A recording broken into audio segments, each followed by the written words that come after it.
wonderful to be famous.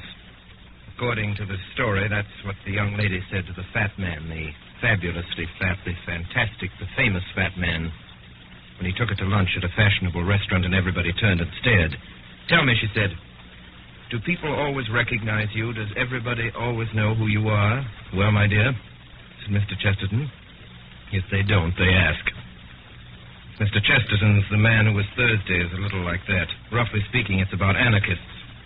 It was written, remember, in the boom of bomb-throwing in those radical, irresponsible days of the nihilists. And roughly speaking, it's a mystery story. It can be guaranteed that you will never guess the solution until you get to the end. It is even feared that you may not guess it then. You may never guess what The Man Who Was Thursday is about, but definitely, if you don't, you'll ask.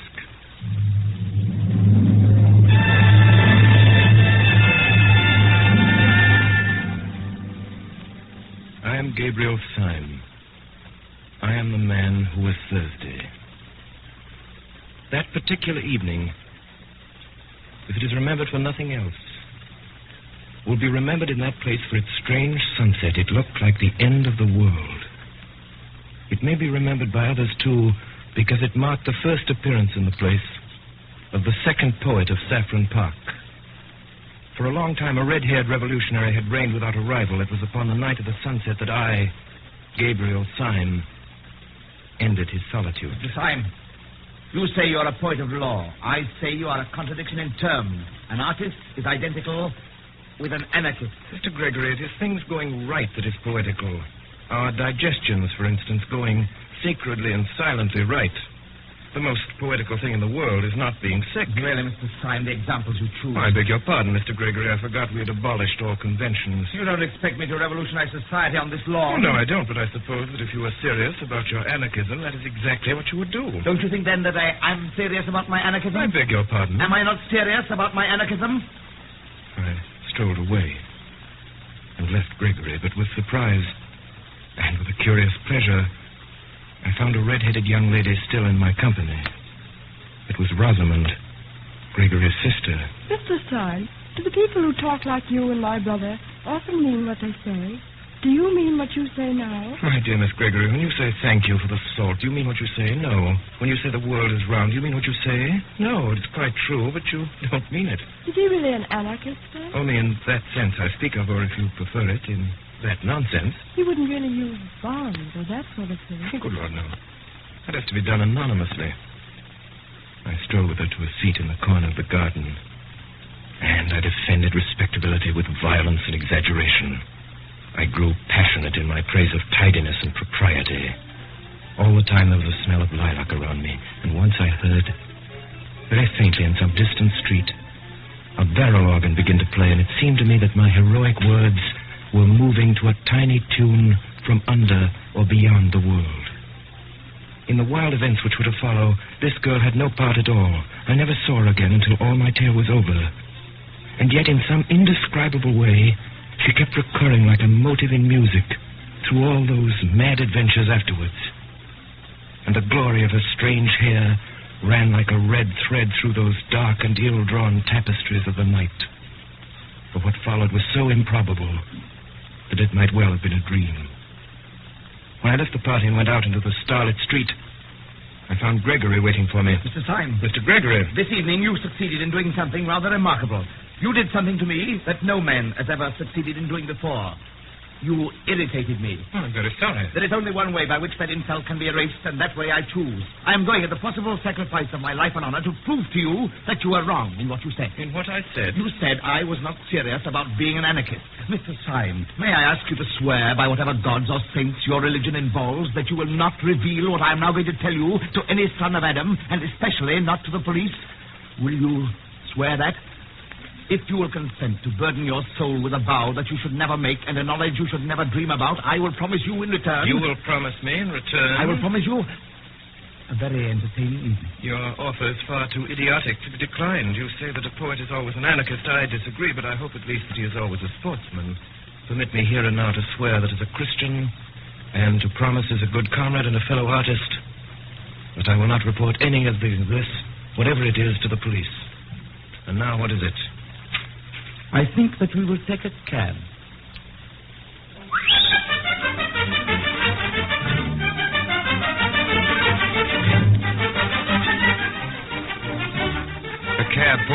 Before a particularly dreary and greasy beer shop, we seated ourselves in a close and dim sort of bar parlor at a stained wooden table with one wooden leg. Mr. Syme, if in a few moments this table begins to turn around a little, please don't put it down to the champagne. I don't wish you to do yourself an injustice. Well, if I'm not drunk, I'm mad, but I trust I can behave like a gentleman in either situation. May I smoke? Certainly, try one of mine. I took the cigar and started to light it almost before I had begun. The table at which we were sitting began to revolve, first slowly and then rapidly. You mustn't mind it. It's kind of screw. Quite so, a kind of screw. How simple that is. The next moment, we two, with our chairs and tables, shot down to the floor as if the earth had swallowed us.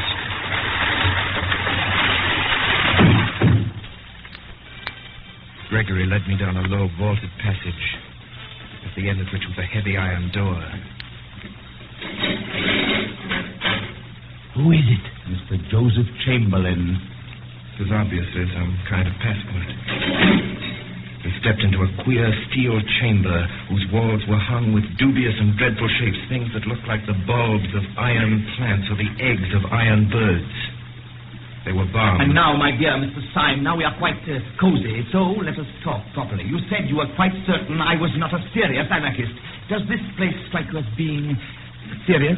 It does seem to have a moral under all of its gaiety, but tell me, the heavy iron door, you cannot pass it without submitting to the humiliation of calling yourself Mr. Chamberlain. You surround yourself with steel instruments which make the place, if I may say so, more impressive and homelike. Why? After taking all this trouble to barricade yourself in the bowels of the earth, do you then parade your whole secret by talking anarchism to every silly woman in Saffron Park? The answer's simple. When first I became one of the new anarchists, I tried all kinds of respectable disguises. But at last I went in despair to the president of the Central Anarchist Council, who is the greatest man in Europe. Oh, what's his name? You wouldn't know it. That is his greatness. He looked at me.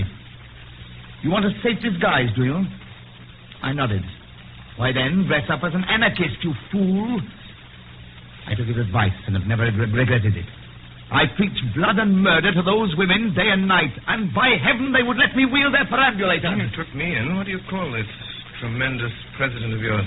We call him Sunday. You see, there are 7 members of the Central Anarchist Council, and they are named after the days of the week. He is called Sunday by some of his admirers, Bloody Sunday. It's curious that you should mention the matter, because this very night we've called a meeting to elect a successor to the post of Thursday. And I don't mind telling you that it's almost a settled thing that I am to be Thursday. Gregory, I gave you a promise before I came to this place. Would you give me, for my own safety, a little promise of the same kind? Promise? Yes, a promise. I swore before God that I would not tell your secret to the police. Will you swear by humanity or whatever beastly thing you believe in that you will not tell my secret to the anarchists? Your secret? Have you got a secret? Yes. I have a secret. Will you swear? Yes, I will swear not to tell the anarchists anything you tell me. But look sharp. They'll be here in a couple of minutes. Well, Gregory, I don't know how to tell you the truth more shortly. By saying that your expedient of dressing up as an aimless poet is not confined to you or your president. We've known the Dodge for some time at Scotland Yard. What do you say? Yes, Gregory. I'm a police detective. Mr. Joseph Chamberlain. Mr. Joseph Chamberlain. It was repeated twice, and thrice, and then 30 times. And the crowd of Joseph Chamberlains, a solemn thought could be heard, trampling down the corridor. Here are your friends, Gregory. Comrade Gregory, I suppose this man is the delegate? The fact is, comrade, I've been specially sent here to see that you show a due observance of Sunday. Well, comrade, I suppose we'd better give you a seat in the meeting. Gregory, I could see, was in an agony of diplomacy. Yes, I think it is time we began. The tug is waiting on the river. I move that Comrade Buttons take the chair. Second the motion! All those in favor? Aye! Comrade Buttons! Comrades! We all lament the sad decease of the heroic worker who occupied the post of Thursday in the Central Council until last week. He organized a great dynamite coup of Brighton, which under happier circumstances ought to have killed everybody on the pier. Upon you tonight, comrades, it devolves to choose out of the company present the man who shall be called Thursday. If any comrade suggests a name, I will put it to the vote. I move that Comrade Gregory be elected Thursday. Does anyone second? Second the motion. Before I put the matter to the vote, I will call on Comrade Gregory to make a statement. Gregory rose. He must have figured out that his best chance was to make a softened and ambiguous speech, such as would leave in my mind the impression that the Brotherhood was a very mild affair after all. My friend! There is a back there. It is deep under the earth that we, the persecuted, are permitted to assemble as the Christians assembled in the catacombs. Suppose we seem as shocking as the Christians because we are really as harmless as the Christians. Suppose we seem as mad as the Christians because we are really as meek. I am not meek. Comrade Witherspoon tells us that he is not meek. How little he knows himself. We are simple, as they were simple. Look at Comrade Witherspoon. We are modest, as they were modest. Look at me. We are merciful. No! I say we are merciful as the early Christians were merciful. Yet, this did not prevent their being accused of eating flesh. Now, we do not eat human flesh. Shame! Why not? Comrade Witherspoon is anxious to know why nobody eats him. In our society, at any rate, which loves him sincerely, which is founded on love. No, down with love! Which is founded on love. There will be no difficulty about the aims which we shall pursue as a body, or which I should pursue were I chosen as the representative of that body. Does anyone oppose the election of Comrade Gregory? Yes! Gabriel Time! Comrade Time, the special delegate. Have we come here for this? Comrades, we line these walls with weapons and bar that door with death. Lest anyone should come and hear Comrade Gregory saying to us, be good and you will be happy. Honesty is the best policy and virtue is its own reward. Comrade Gregory has told us that we are not the enemies of society. But I say that we are the enemies of society, and so much the worse for society. Comrade Gregory accuses me of hypocrisy. He knows as well as I do that I am keeping all my engagements and doing nothing but my duty. I do not mince words. I do not pretend to. We do not want the Supreme Council of Anarchy infected with a maudlin mercy. Have Gregory and his milk and water methods on the Supreme Council. I would offer myself for election. I move as an amendment that Comrade Time be appointed to the post. Stop all this, I tell you. Stop it. It is all impossible. I beg to second the election. Comrades, I kneel to you. Do not elect this man. The question is that Comrade Time be elected to the post of Thursday on the General Council. And 3 minutes afterwards, Mr. Gabriel Syme of the Secret Police Service was elected to the post of Thursday on the General Council of the Anarchists of Europe. A moment later, I found myself, somehow or other, face to face with Gregory. You are a devil. And you are a gentleman. Comrade Thursday, the boat is quite ready. Comrade Gregory, you've kept your word. You're a man of honor, and I thank you. What do you mean? What did I promise you? A very entertaining evening.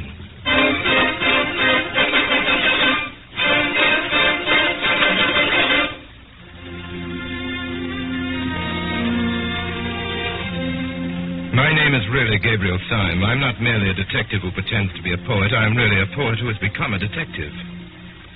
I come of a family of cranks.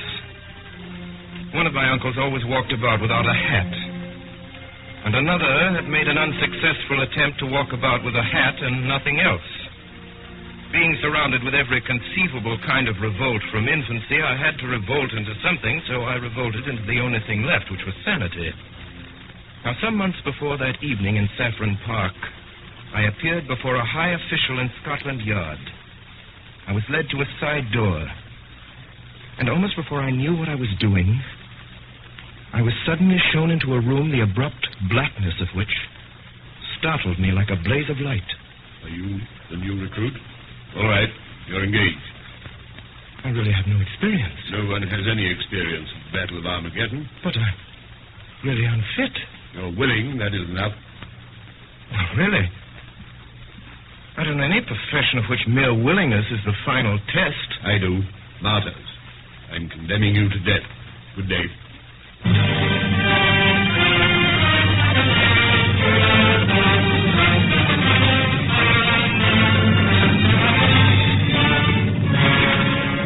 Where my adventure ultimately led me, I've already told you. At about 1:30 on a February night, I found myself steaming on a small tug up the silent Thames, the duly elected Thursday of the Central Council of Anarchists.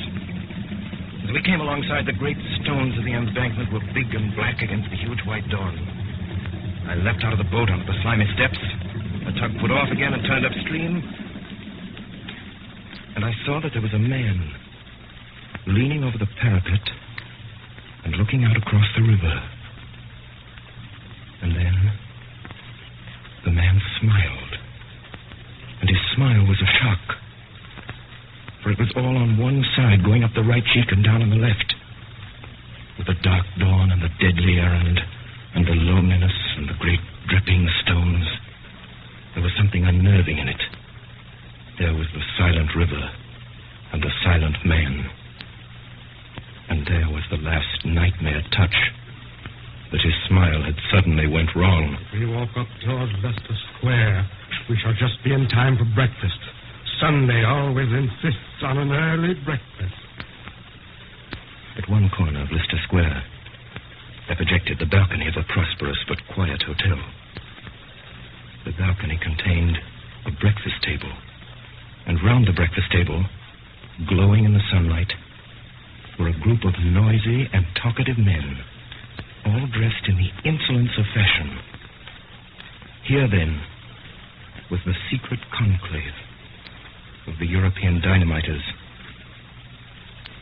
Then, as I continued to stare at them, I saw something that I had not seen before, literally because it was too large to see. At the nearest end of the balcony, blocking up a great part of the perspective, was the back of a great mountain of a man. I first thought that the weight of him must break down the balcony of stone.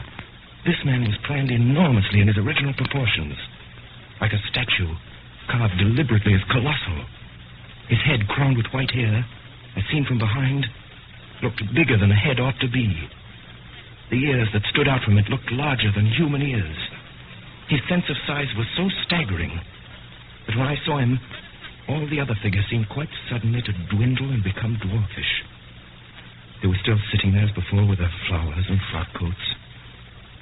But now it looked as if the big man was entertaining 5 children to tea.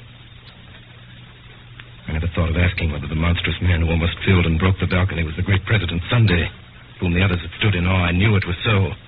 As I walked across the inner room towards the balcony, the large face of Sunday grew larger and larger, and I was gripped with a fear that when he was quite close, the face would be too big to be possible, and that I would scream aloud.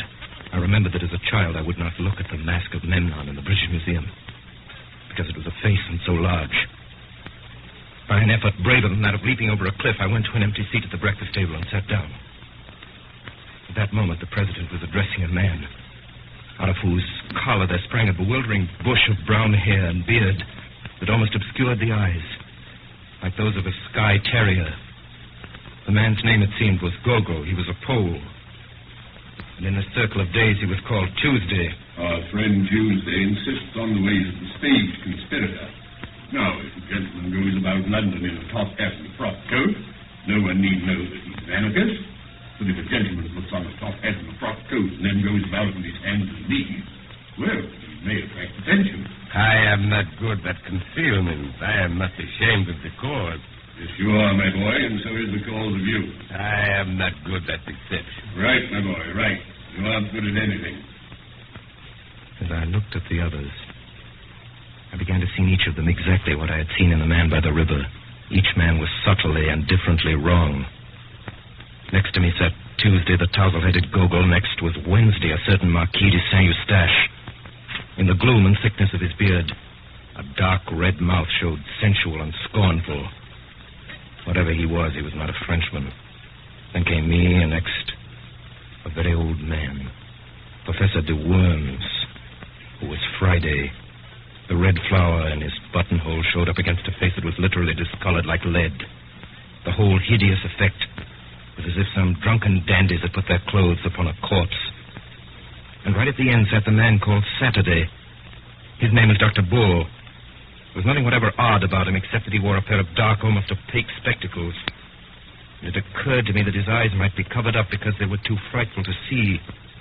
Such were the 6 men who had been sworn to destroy the world.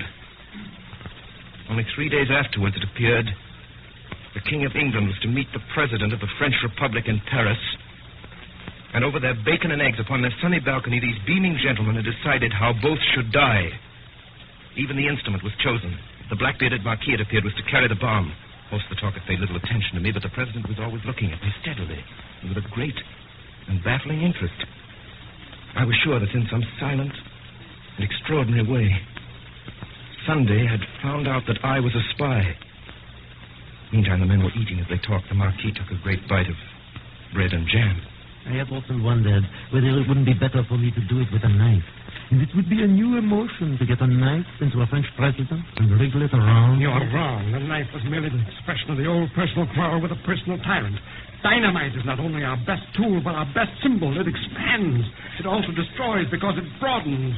And man's brain is a bomb. My brain feels like a bomb night and day. It must expand. It must expand. A man's brain must expand. If it breaks the universe. I don't want the universe broken up just yet.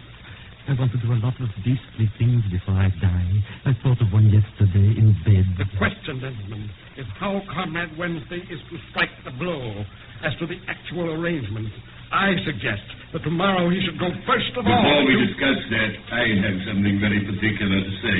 The instant of choice had come at last. The pistol was at my head. More speeches, more compromise. Go. Sit down with the other gentlemen at this table. For the first time this morning, something intelligent is going to be said. I sat down first. No one except me seemed to have any notion of the blow that was about to fall.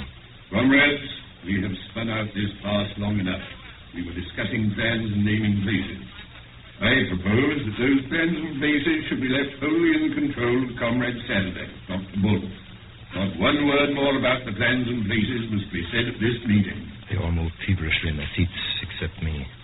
I sat stiff in mine with my hand in my pocket and on the handle of my loaded revolver. Gentlemen, there is a spy at this table. We'll waste no more words. His name... I half rose from my seat, my finger firm on the trigger. His name is Gogol. He's that hairy humbug over there who pretends to be a Pole. How in God's name does And now, my man, I gather that you fully understand your position. You bet. I see it's a fair cop.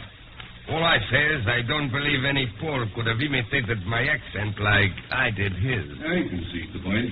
I believe your accent to be inimitable, so I shall practice it in my bath. Do you mind leaving your beard with your card? Not a bit. Tuesday, if you ever tell the police or any human soul about us, I shall have exactly 2.5 minutes of discomfort. On your discomfort, I will not dwell. Good day. Mind step. The detective who had masqueraded as Gogol rose to his feet without a word and walked out of the room with an air of perfect nonchalance.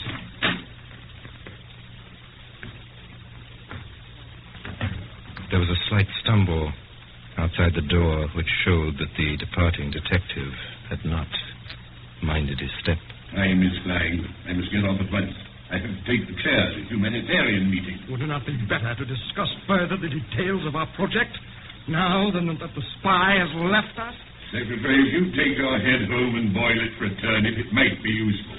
I can't say, but it might. I really fail to understand. You fail to understand? Why, you dancing donkey. You didn't want to be overheard by a spy, did you? How do you know you aren't overheard now?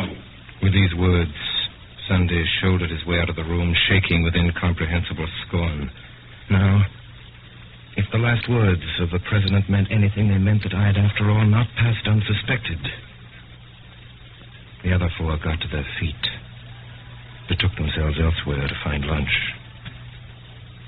Only the old anarchist, old Professor de Worms, remained behind, seated before me at the table. Mr. Gabriel Sam. Yes, Professor? You policeman. Policeman? Whatever made you think of a policeman in connection with me? The process was simple enough. I thought you looked like a policeman. I think so now. Why must I be a policeman? Do let me be a postman. You hear me ask a plain question? You paltering spy. Are you or are you not the police detective? No. I swear it.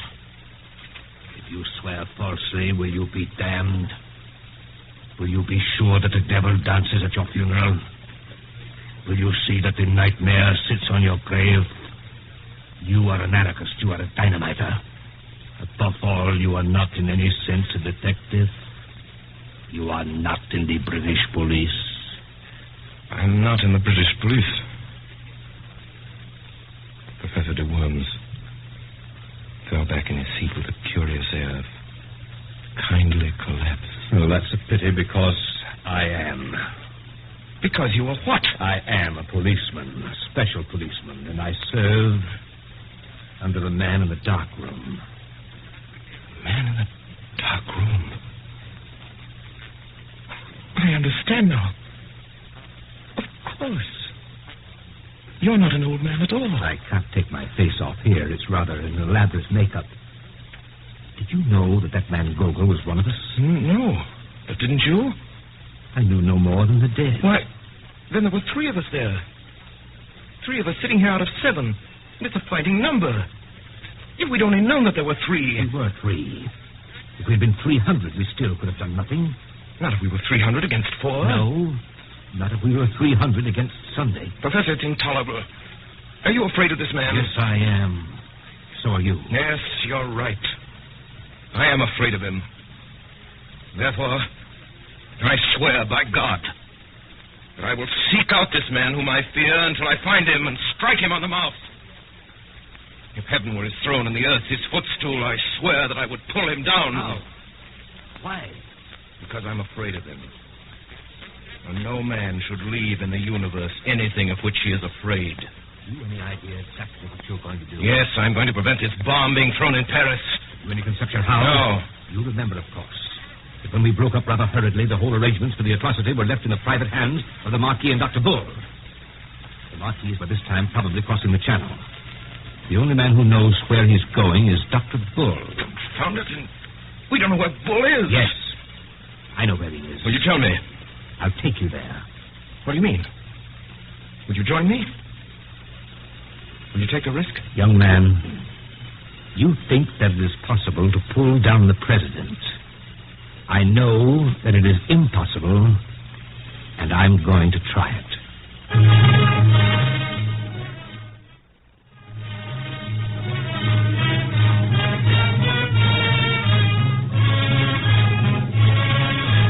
Call your special attention to the new series of broadcasts by the Mercury Theater with Orson Welles as star and director, which will commence next Sunday night at 8 p.m. Eastern Daylight Saving Time.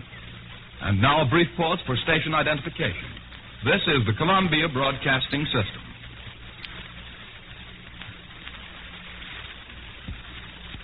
We continue now with the performance of G.K. Chesterton's The Man Who Was Thursday by Orson Welles and the Mercury Theater on the Air.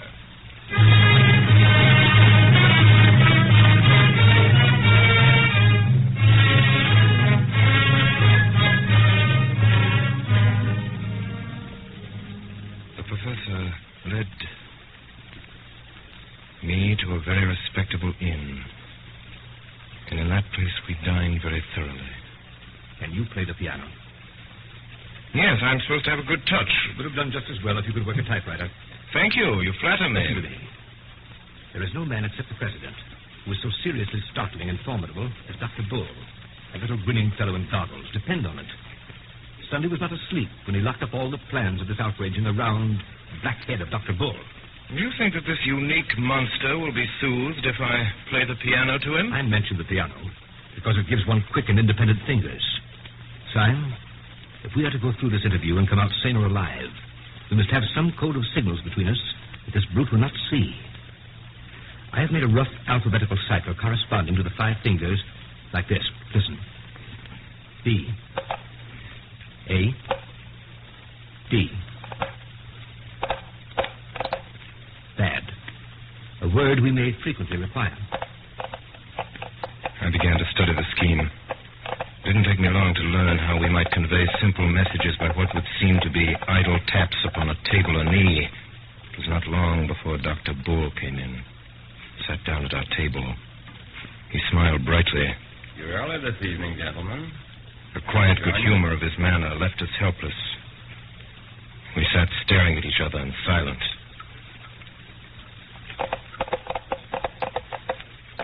I have an intuition. Then sit on it. It is quite an extraordinary intuition. Extraordinary rot. I am a poet. You're a dead man. You scarcely realize how poetic my intuition is. It has that sudden quality we sometimes feel in the coming of spring. Go to blazes. Dr. Bull. Dr. Bull. Dr. Bull, would you do me a small favor? Would you be so kind as to take off your spectacles? Dr. Bull rose slowly, still smiling, and took off his spectacles. He was sitting in the chair before us. And we saw there a very boyish-looking young man. The smile was still there, but it might have been the first smile of a baby. Dr. Bull, I am a police officer. The dark room. The dark room. Well, I'm awfully glad you came so early, for we can all start for France together. Yes, I'm in the force, all right. But good heavens, if this were true, there were more blasted detectives than there were blasted dynamiters at the blasted council. We might easily have fought. We were 4 against 3. No, we were not 4 against 3. We were not so lucky. We are 4 against 1.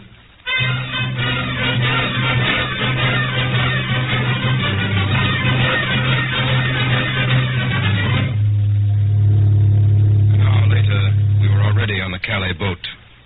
The fact that comes of it is this. We 3 are alone on this planet. Now we must do something to keep the Marquis in Calais till tomorrow midday, while the King goes safely through Paris. The only thing I can see to do is actually to take advantage of the very things that are in the Marquis's favor. Gentlemen, I'm going to profit by the fact that he is a nobleman and has many friends and moves in the best society. What the devil are you talking about? The Marquis cannot deny that he is a gentleman, and in order to put the matter of my social position quite beyond a doubt, I propose, at the earliest opportunity, to knock his hat off. Oh, but here we are in the harbor. Gentlemen, we've reached Calais.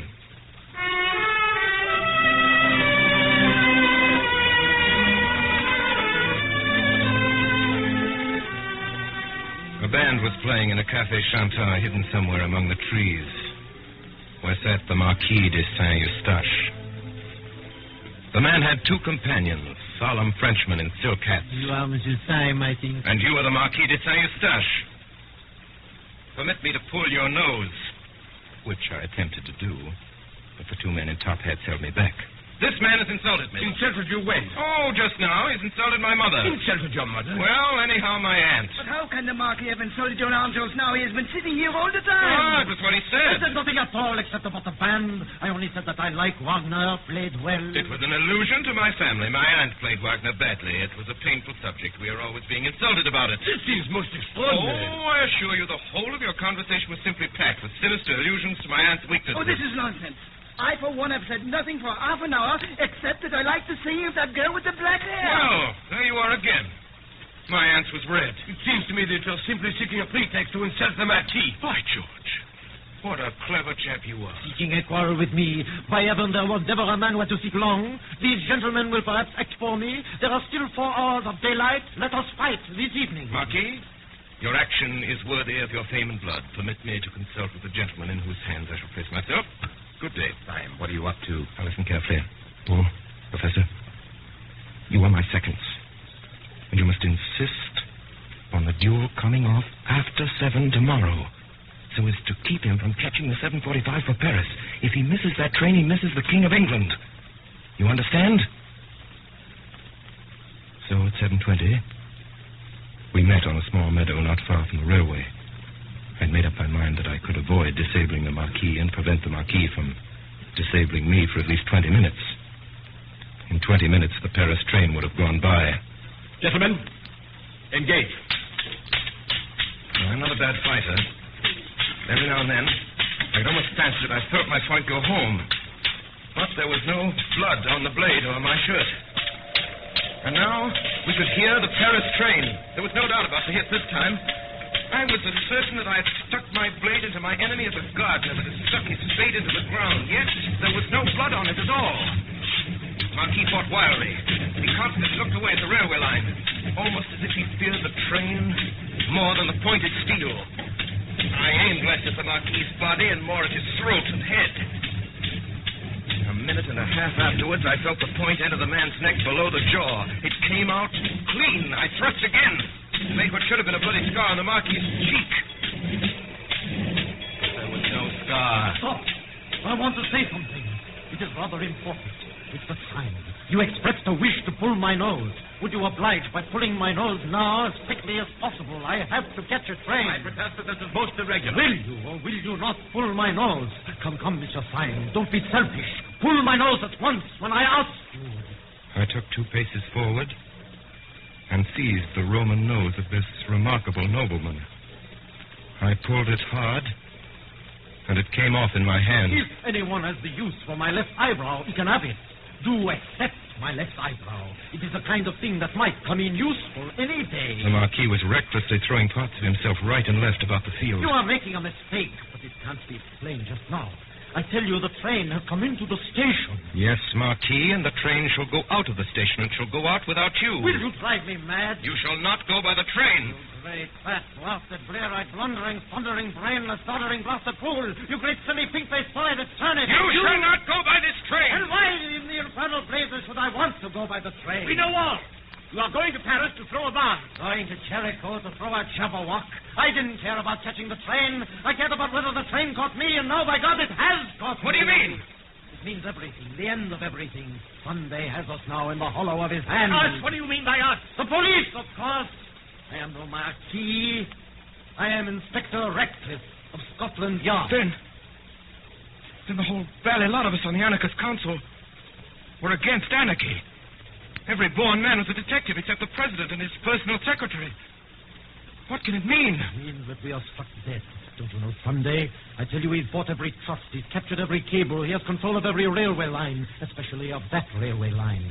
The whole movement was controlled by him. Half the world was ready to rise for him. But there were just 5 people, perhaps, who could have resisted him. And the old devil put them on the Supreme Council to waste their time in watching each other. Sunday knew that the professor would chase Syme through London, that Syme would fight me in France, and he was combining great masses of capital, seizing great lines of telegraphy, while we 5 idiots were running after each other like a lot of confounded babies playing blind man's buff. And since you really want to know what was my objection to the arrival of that train, I'll tell you. My objection was that Sunday or his secretary has just this moment got out of it. We all turned our eyes toward the station. A considerable bulk of people seemed to be moving in our direction. They may be ordinary tourists. Ordinary tourists wear black masks halfway down the face. It was quite true that the leader in front wore a black half mask almost down to his mouth. And the mouth was smiling, a crooked smile, on one side of the face. I believe it. The thing is nonsense. Plain people of a peaceable French town. Someone has shot at us. Pray resume your remarks, Dr. Bull. You were talking, I think, about the plain people of a peaceable French town. Stop! Here come the police! They're charging the mob. No, they're forming along the parade. They've unslung their carbines. Yes, and they're going to fire on us. Police have joined the mob. The mob, advancing steadily, was almost on top of us. Charge the anarchists! Charge the anarchists! There was no doubt of it. The leader was Monday, Secretary of the Council. Under the black mask, his mouth was working horribly. Monday! Stop! Charge the anarchists! Swords! For our time has come to die! There's some mistake, Mr. Syme. I hardly think you understand your position. I arrest you in the name of the law. What law? But you are the Secretary of the Anarchist Council. Nonsense. I am a detective from Scotland Yard.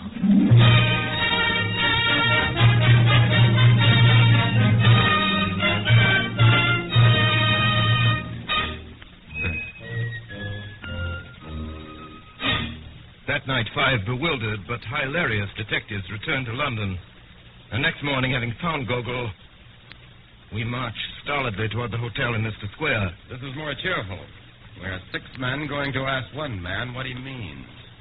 I think it's a bit queerer than that. I think it's 6 men going to ask one man what they mean. We thought once the little balcony and the figure could look too big for it.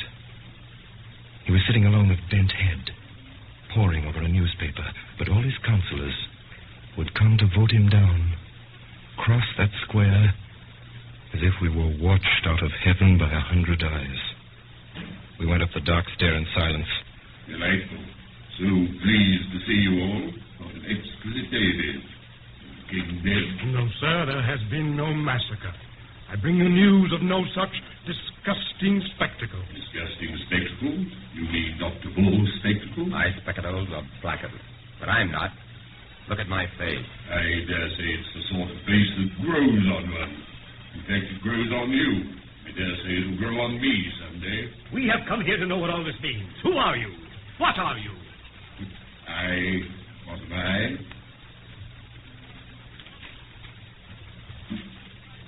If you want to know what you are, you're a set of highly well-intentioned young jackasses. And you, what are you? What am I? The president rose slowly to incredible heights, like some enormous wave about to arch above us and break. You want to know what I am, do you? Bull, you're a man of science. Grub in the roots of these trees and find out the truth about them. Syme, you're a poet. Stare at those morning clouds and tell me the truth about morning clouds. But I tell you this, that you will have found out the truth of the last tree and the topmost cloud before the truth about me.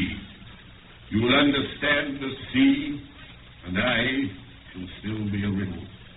You shall know what the stars are and not know what I am. Since the beginning of the world, all men have hunted me like a wolf. Kings and sages and poets and lawgivers, all the churches and all the philosophers. But I have never been caught yet, and the skies will fall in the time I turn to bay. I have given them a good run for their money, and I will now. Before any of us could move, the monstrous man had swung himself over the balustrade of the balcony, yet before he dropped, he pulled himself up again and thrust his great chin over the edge of the balcony. There's one thing I'll tell you, though, about who I am. I am the man in the dark room who made you all policemen.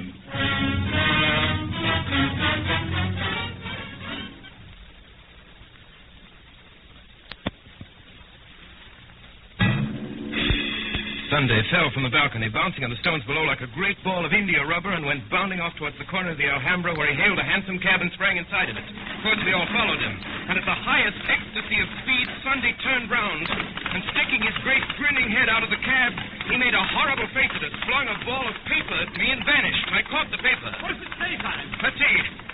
No one would regret anything in the nature of an interference by the Archdeacon more than I. I trust it will not come to that. But for the last time, where are your galoshes?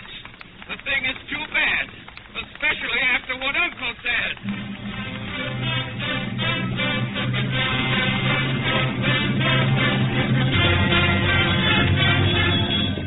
Fire engine appeared, and the president leaped incredibly from his hansom, caught the back of the engine, and flung himself onto it. After it! There's no mistaking the fire engine! Our cabmen whipped up their horses, and the president acknowledged this proximity by coming to the back of the fire engine, bowing repeatedly, kissing his hand, and finally flinging out to us a neatly folded note. Read it! Read it! Try at once! The truth about your travel specials is known! A friend!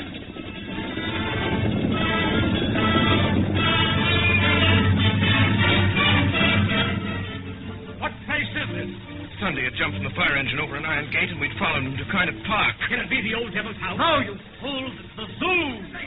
Come this way. That's what? Come where? The elephant. An elephant! An elephant's gone mad and run away. What? Yes, he's run away with an old gentleman, a poor old gentleman with white hair. What sort of old A gentleman? very large and fat old gentleman in light gray clothes. The elephant has not run away with him! He has run away with the elephant! And by thunder, there he is! There was no doubt about it this time. Clean across the space of grass with a crowd screaming and scampering gaily at the with a huge gray elephant. On his back sat President Sunday with all the placidity of a sultan. He's beyond the gate!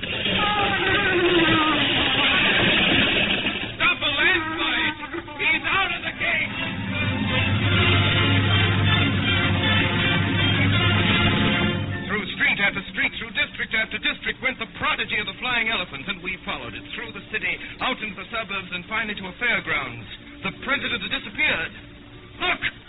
Look over there! Look at what? Look at the captive balloon! Why the blazes should I look at the captive balloon? What is there queer about a captive balloon? Nothing, except that it isn't captive. 10,000 devils! He's got into it!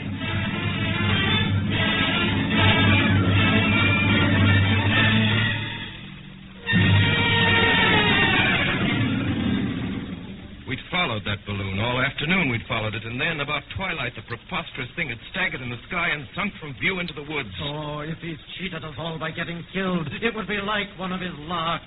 And almost at the same moment, all six of us realized that we were not alone in the little field. Across a square of turf, a tall man was coming towards us, leaning on a strange long staff like a scepter. His advance was very quiet. He might have been one of the shadows of the wood. Gentlemen, my master has a carriage waiting for you in the road just by.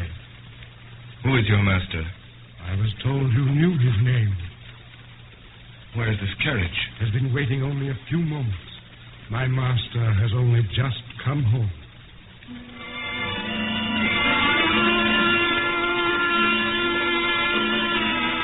All six of us compared notes afterwards and quarreled. But we all agreed that in some unaccountable way the place where we came that night reminded us of our boyhood. It was either this elm top or that crooked path. It was either this scrap of orchard or that shape of a window. But each man of us declared that he could remember this place before he could remember his mother.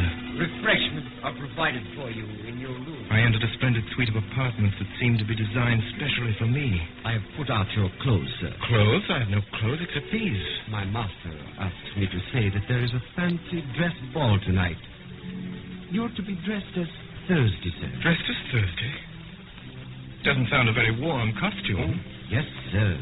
Thursday costume is quite warm, sir. It fastens up to the chin.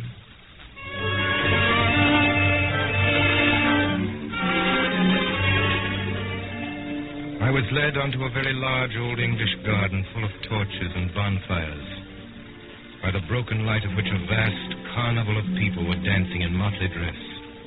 I seemed to see every shape in nature imitated in some crazy costume. There was a man dressed as a windmill with enormous sails, a man dressed as an elephant, a man dressed as a balloon. There was a dancing lamppost, a dancing apple tree, a dancing ship.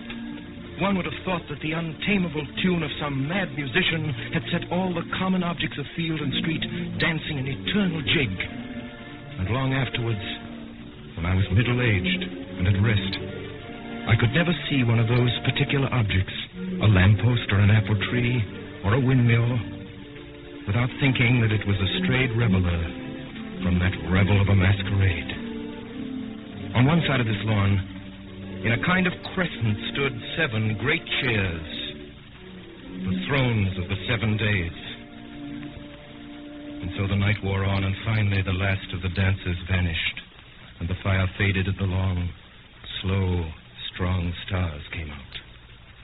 And we 7 strange men were left alone, like 7 stone statues on our chairs of stone. Then Sunday spoke. We will eat and drink later. Let us remain together a little, we who have loved each other so sadly and have fought so long. I seem to remember only centuries of heroic war, in which you were always heroes, epic on epic, Iliad on Iliad, and you always brothers in arms. Tell me, who are you? I am the Sabbath. I am the peace of God. I'm grateful to you.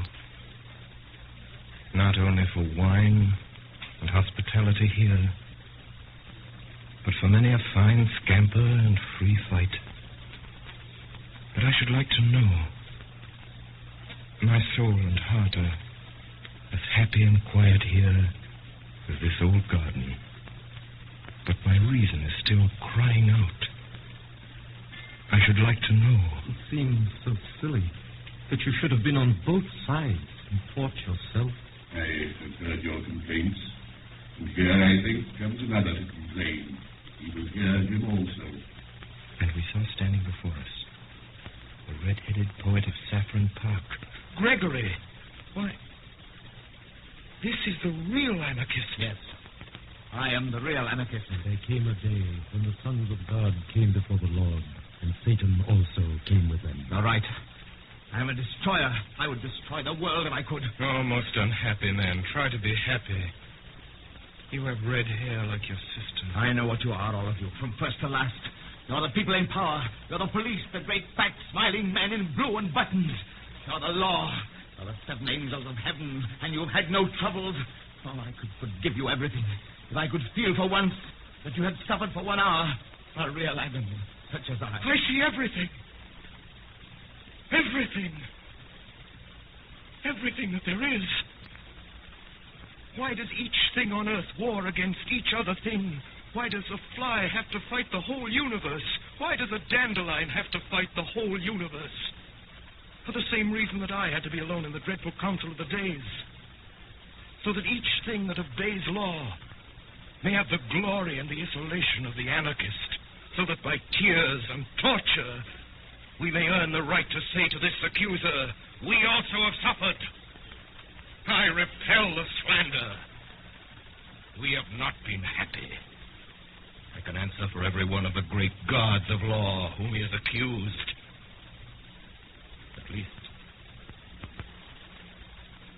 And I saw suddenly the great face of Sunday. Have you ever suffered? As I gazed, the great face grew to an awful size larger than the colossal mask of Memnon, which had made me scream as a child. It grew larger and larger, filling the whole sky. Then in the blackness, before it entirely destroyed my brain, I seemed to hear a distant voice saying a commonplace text that I had heard somewhere. Can ye drink of the cup that I drink of?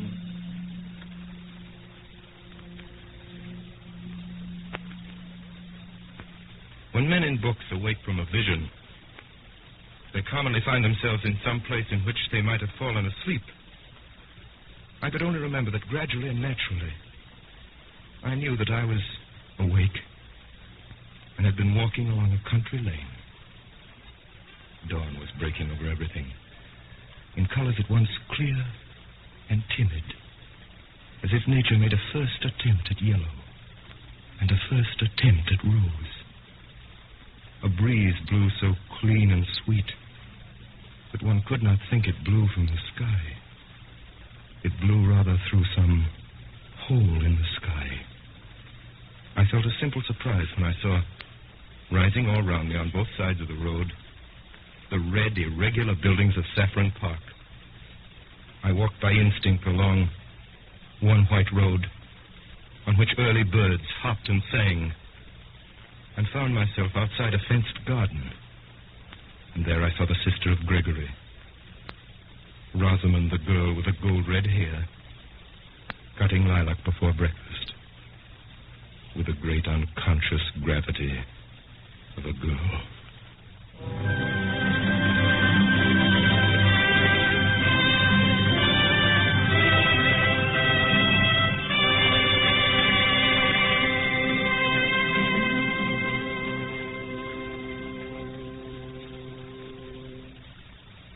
Tonight, the Columbia Broadcasting System, through its member stations coast to coast, and the network of the Canadian Broadcasting Corporation, has brought you a production of G.K. Chesterton's The Man Who Was Thursday, by Orson Welles and the Mercury Theater on the air. The adaptation for radio was made by Mr. Welles. This Monday night concludes the summer broadcasts, which have introduced the Mercury Theater as the first complete theatrical producing company in radio. But the tremendous response which their efforts have drawn from all parts of the country has ensured their continuance with us through the coming months. The Columbia Broadcasting System is therefore proud to announce a new series of weekly productions by Orson Welles and the Mercury Theater on the air, beginning next Sunday evening, September the 11th, from 8 to 9 o'clock Eastern Daylight Saving Time. The first play next Sunday at 8 will be Vincent van Gogh, an original drama based on the letters of the famous painter to his brother Theo, and the records of his biographers. In the cast this evening, Sunday, Eustace Wyatt, with Professor Ray Collins, Gregory, George Coulouris, the Marquis Edgar Barrier, Gogol, Paul Stewart, Bull, Joseph Cotton, the Secretary Erskine Sanford, Witherspoon, Alan Devitt, Rosamond Anna Stafford, and Gabriel Syme, The Man Who Was Thursday, by Orson Welles. Davidson Taylor supervised for the Columbia Network. This is Dan Seymour speaking. The orchestra was directed by Alexander Semler.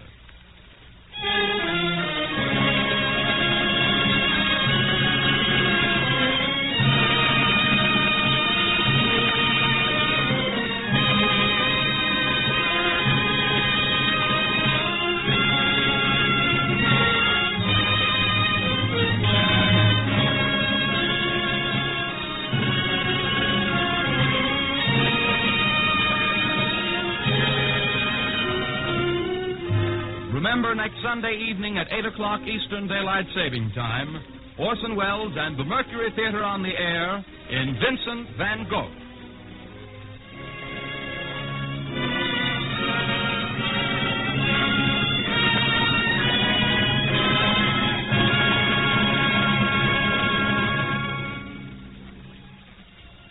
Be sure to be at your radio next Monday at 9 p.m. Eastern Daylight Saving Time.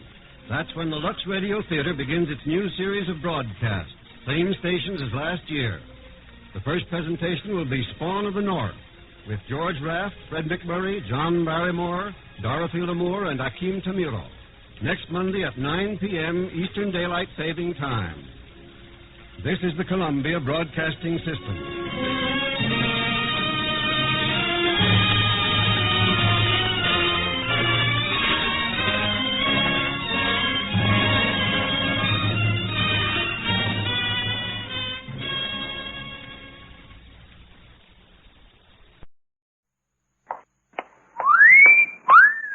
Hiya, babe. Say, how about it?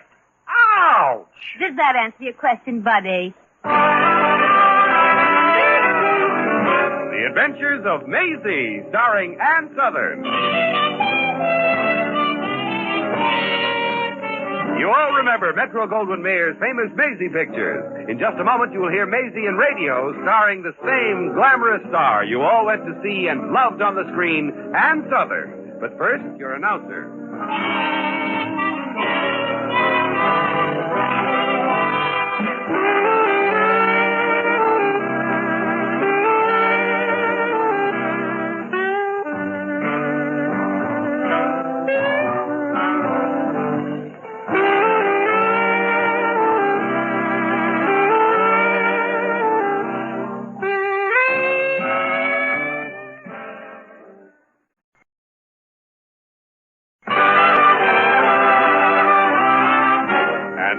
Here's Ann Sothern as Maisie. Yep, I'm Maisie, like the man said. Maisie Ravier of Brooklyn.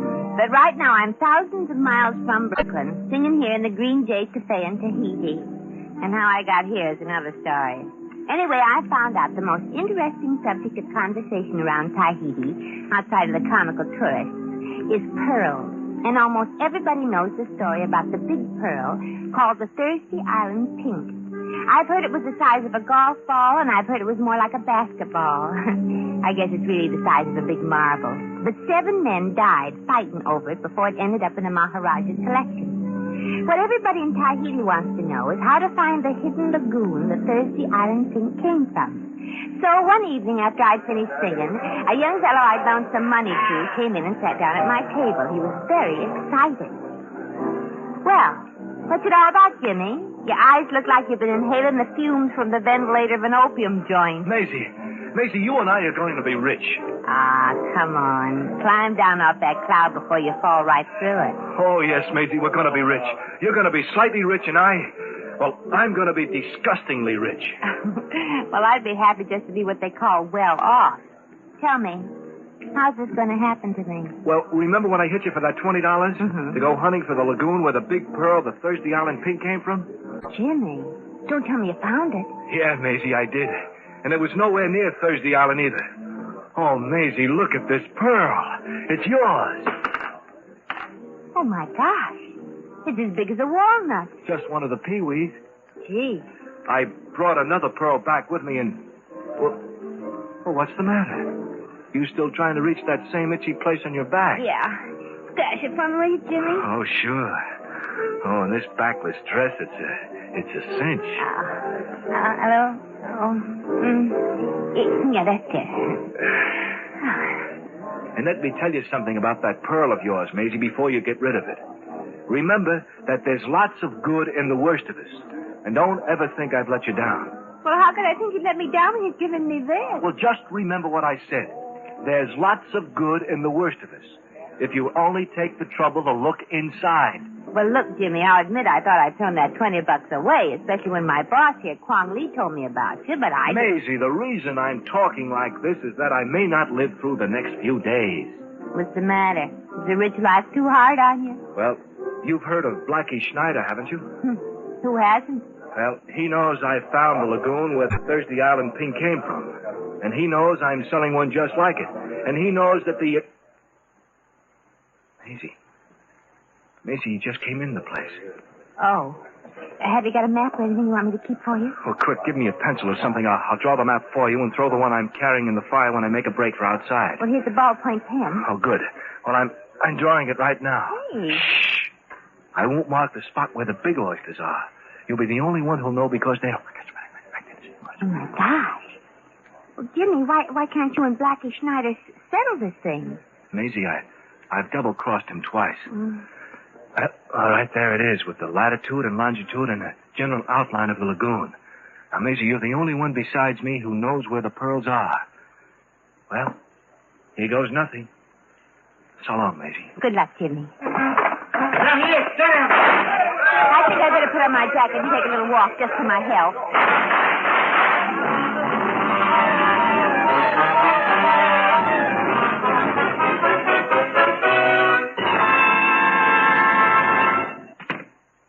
What happened, Kwong? Maisie, maybe you better tell Kwong what happened. I got out of here just as the shooting started. It is written, there's nothing more dangerous than being an innocent bystander. Oh, Confucius, no doubt. And he was so right. Your friend Jimmy, he kicked a wash tub, Maisie. Oh. You mean they got him? Yes. Oh. As me, Kwong would say, he gone to the great Pearl Lagoon in the sky. Gee. Where is he? Oh, very bad luck to have bodies in D&J Cafe. We take Jimmy and man he shot and leave them in Kang Su's south next door. Oh, gee, the poor little guy. Oh, Maisie, Jimmy double-crossed everybody in Tahiti, so don't feel too sorry. Well, I didn't really know him well enough to feel sorry for him. Maisie, you let Kwong say sorry. You're supposed to say sorry. Oh, excuse me, Kwong. I'm getting in the habit. Oh, look, here comes Maurice, the gendarme. Bonjour, Kwong. Bonjour, Maurice. Bonjour, Maisie. Comment allez-vous? Je vais bien. Comment allez-vous? Les Americans. The funny people. Kwong, you catching bodies around here? Who, me? Oh, mais no, Maurice. Well, we did hear something next door at Kang Su's, but we thought maybe he was just giving some tourists a firecracker hot fun. You look maybe in Kang Su's cafe? Bien, Kwong. I look there. You try booth number 6, maybe? Well, Kwong doesn't really know. It's just a hunch. Ah, oui. Lucky for him. Bonjour, bonjour. Bonjour, Maurice. Bonjour, Maurice. What happened to music? Oh, yeah. Hey, Hoagie, dust off the piano again. Oh, one thing, Kwong. Yes, Sal? Did you find anything interesting on Jimmy when you searched him? No. Blackie Schneider searched him first. They not find anything, too. Maisie, you know something you're not telling me, Kwong. Uh-huh. But I'll tell you about it after we close up tonight. You know, Maisie, I think we run into Blackie Schneider again. Very bad. Oh, very, very bad.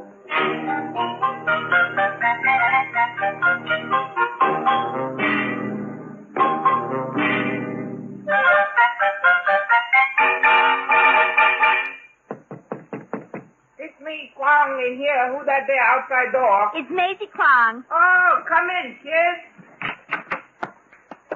Now, what's on the mind, Maisie? Well, Kwong, I know I'm a dope to do it, but I trust you. You like both hands. Oh, Kwong, Jimmy told me he'd found the hidden lagoon where the Thursday Island pink pearl came from. What do you think of that? Excuse, please. I make mark on wall. What's that for? Maisie, this 37th time I hear somebody knows where Thursday Island pink pearl came from. Oh, it sounds like it's a familiar story. Last year, 63 times. But I hear that Jimmy gave a big pearl to Lu Fong to sell yesterday. I guess everybody else heard it, too. But I believe this time he found it. I believe him, too, Kwong. Look at this. Oh. He give you this, Maisie? Uh-huh. For that $20 bill I loaned him. Very funny. What? It's not worth $20. It's glass. I don't believe it. He told me to remember there was a lot of good and the worst of us, and not to think he'd let me down. Did he give you a map? Yeah, sort of. Here it is. Oh.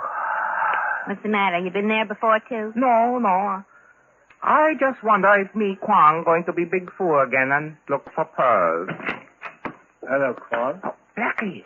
Don't either of you reach for anything, wave to anybody, or scratch yourself, or you're a dead man. Well, I may be dead someday, but I'll never be a man. Stop waving that gun around like it was a flag. All right, Maisie Ravier, dive for that big pearl and hand it over to me. What if I'd pull out a gun instead? Oh, Miss Ravier, you fascinate me.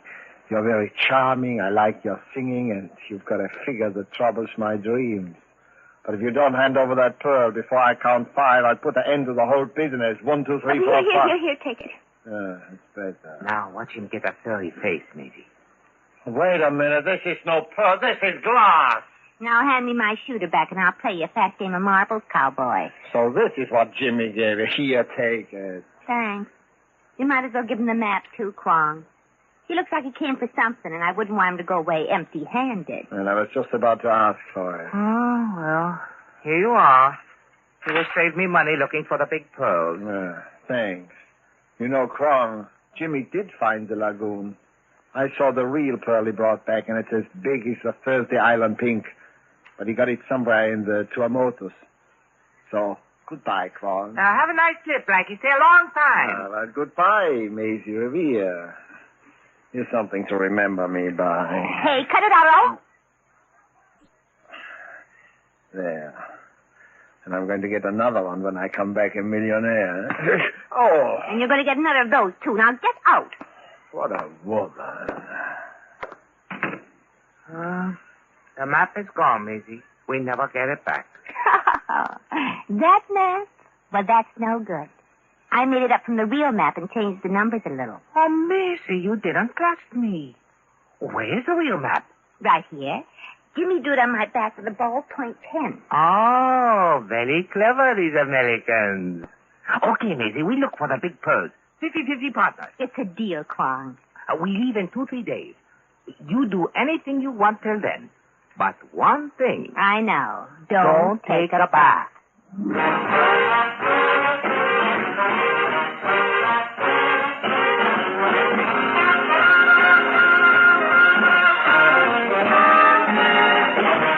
The Adventures of Maisie, starring Ann Sothern, will continue in just a moment.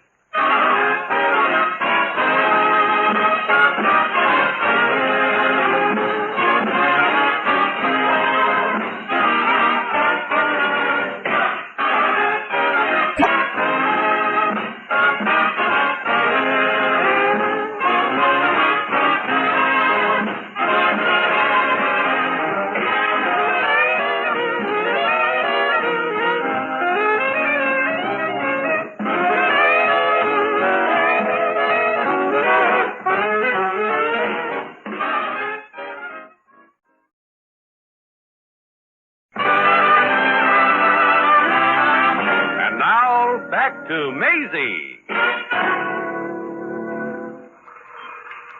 Well, Kwong, there goes the cruise ship. Very good customers on that ship. How was the grass skirt business? Oh, this time we sell 2 bales of them. You better be careful, or someday there won't be any grass left in Tahiti. When did our little ship here sail? Tonight, I think. Oh. Say, Captain. Yes, Mr. Ravier. When do we take off in this sailing sieve? We sail in the evening tide. That is, if everything goes okay. He means if Blackie Schneider doesn't pull the plug out of this old bathtub and let the South Pacific in. Oh, you don't have to worry about Blackie. He's probably 1,000 miles from Papeete. Good.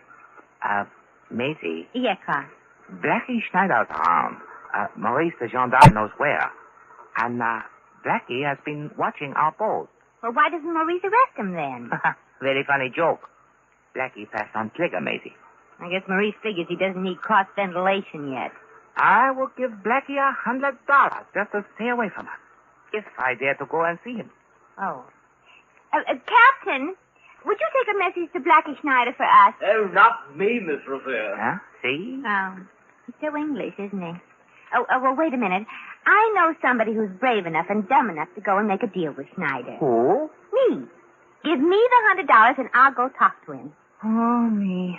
Kwong, big fool, taking chances of losing my money. Yeah, but me, Maisie Ravier, even bigger fool. I'm taking chances with my life.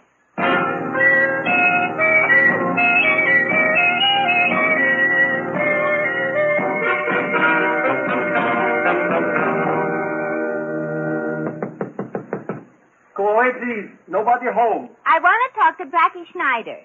Yeah, you leave along the outside door. Who you, please? Me, Maisie Ravier. You, Blackie Schneider. You, lousy actor. Why didn't you say who you were? Maurice told me you were using a crummy accent, and I wanted to hear it. Why don't you give up? Now listen, you double-crossed me with that map, didn't you? Well, what'd you expect me to do? Bow and hand it over to you? Now, let's not be mad, Blackie boy. I came here to make a deal with you. Or did you come here because you wanted to see me again? All the women feel that way about me. Look, Rudolph, don't slick your back hair down for me. I came here to talk business, not to admire your manly beauty. Well, that's what they all say, but when I kiss them, they keep coming back for more. Tell me something, Blackie. Are you for real? Now, don't kid around, Maisie. You are nuts about me. Oh, well, guess you. You may be a burning blowtorch to the girls in Tahiti, but to me you're just a smoldering punk. No, come here, go. If you try anything, I'll take this hat pin and make you the only non-native able to wear an earring in his Adam's apple. All right. What's on your mind? Kwong Lee and I are going to have enough trouble trying to find where those pearls came from without having to worry about you, Blackie. We'll give you $50 to lay off it. Nothing doing. I want those pearls myself. Okay, $100. Then you can stay here, and when we come back, if we have the pearls, you can rob us like a gentleman. All right, Maisie, $100 it is. Now, will you give me your word not to interfere with our trip? Yeah, I give you my word, Maisie. Okay, now I'll give you the $100. Here.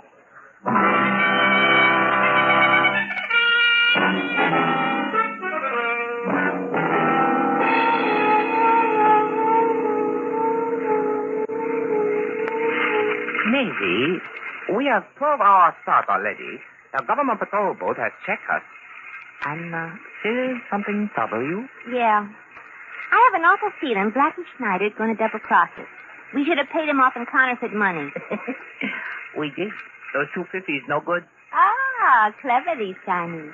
I looked at the picture on the bill and wondered why General Grant was clean-shaven and smoking a pipe. Other reasons why you worry? Well, yes. I'm suspicious of the crew. Why? Well, early this morning, they were practicing throwing knives at an outline of you on the door. Uh-oh. And later they were arguing about who was going to get your jade ring. Of course, don't let it upset you. Oh, no. No. And I noticed that the captain has a gun that says on it from Blackie with load. Of course, it could be a coincidence, but I'm beginning to feel like searching the whole ship for time bombs or something. Not much else to do? For instance, what's this big barrel here? It wasn't here when we settled. Probably water. No, it's empty, I think. Wait till I look in through the bunghole here and... Ah! What do you see? Another eye. Keep your gun on this barrel, Kwong. I'll find out if somebody's in it. What are you going to do? Well, before I left, the waitresses at the cafe brought me this bottle of perfume, and I've been afraid to open it. It's called Tropical Passion. I'll squirt some of it into the barrel and see what develops. Oof, this stuff really reeks. I'm surprised it didn't eat its way out of the bottle. Well, here goes. Whatever's in the barrel can inhale that and gently let it out through his eyes and ears. Most interesting barrel. Give me out of here. Poke my eyes. Captain! Hey, Captain! What's the trouble here? Captain, we want you to take this barrel and throw it into chains. Oh, let me have your gun, Mr. Quab. Thank you. I'll get the top off the barrel. Well, it's our friend Blackie, all right. Are you all right, Blackie? Holy smoke, what perfume. Gee, Blackie, you smell like the exact opposite of a skunk. Very funny joke, Maisie. Okay, Captain. Hand over corn scone. Hey, sure thing, Blackie. Hey, wait a minute. You're on the wrong side, Captain. Oh, very short joke. From now on, I'm the captain of this ship. And see that everybody calls me Mister. Not me. I'm going to call you Tropical Passion.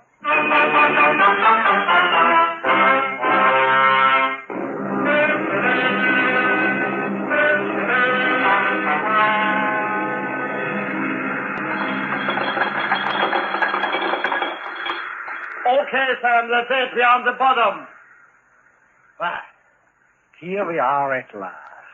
Pardon me, Blackie, but would you mind standing downwind from me? What's the matter? Frankly, lover boy, you smell. You're just more gorgeous than I can stand. No, listen, Maisie. We are here in the lagoon, and I don't need you anymore, see?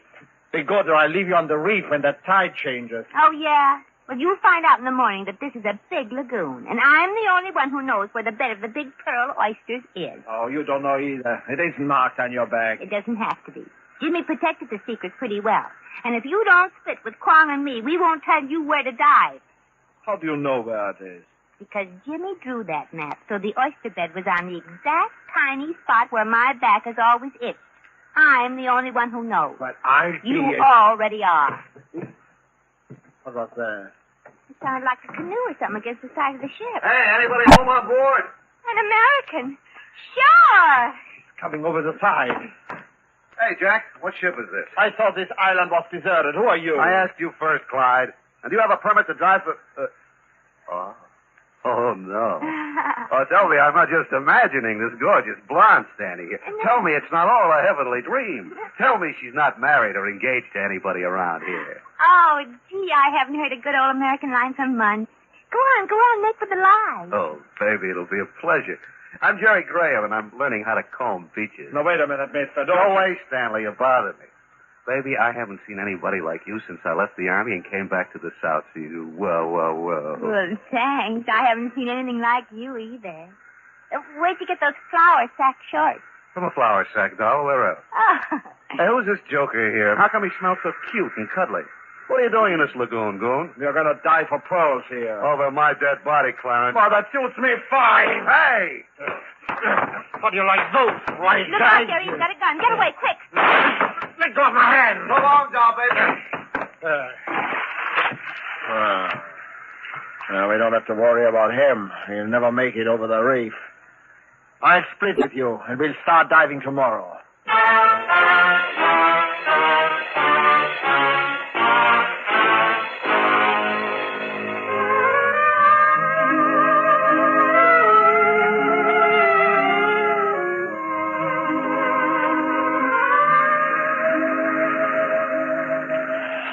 Look at these beautiful babies. Did you ever see pearls like these before? Yeah, but they weren't real. Oh, they are most beautiful. Most beautiful. But where are those large economy-sized pearls? I want to see some of the size of doorknobs. Yeah, well, the last time I was down, I saw a really big shell all covered with barnacles. I'm going down once more and get it. It's too late now, Blackie. The tide's running out, and you might be swept into the reef. Oh, not me. Listen, Blackie, untie us and let's divide some of these pearls right now. I wouldn't think of untying you while I was under, even if the captain was watching you. And you don't seriously think I'm going to divide these pearls with you, do you? Blackie, you gave us what we laughingly call your word. My word doesn't mean a thing. I give you my word on it. It doesn't.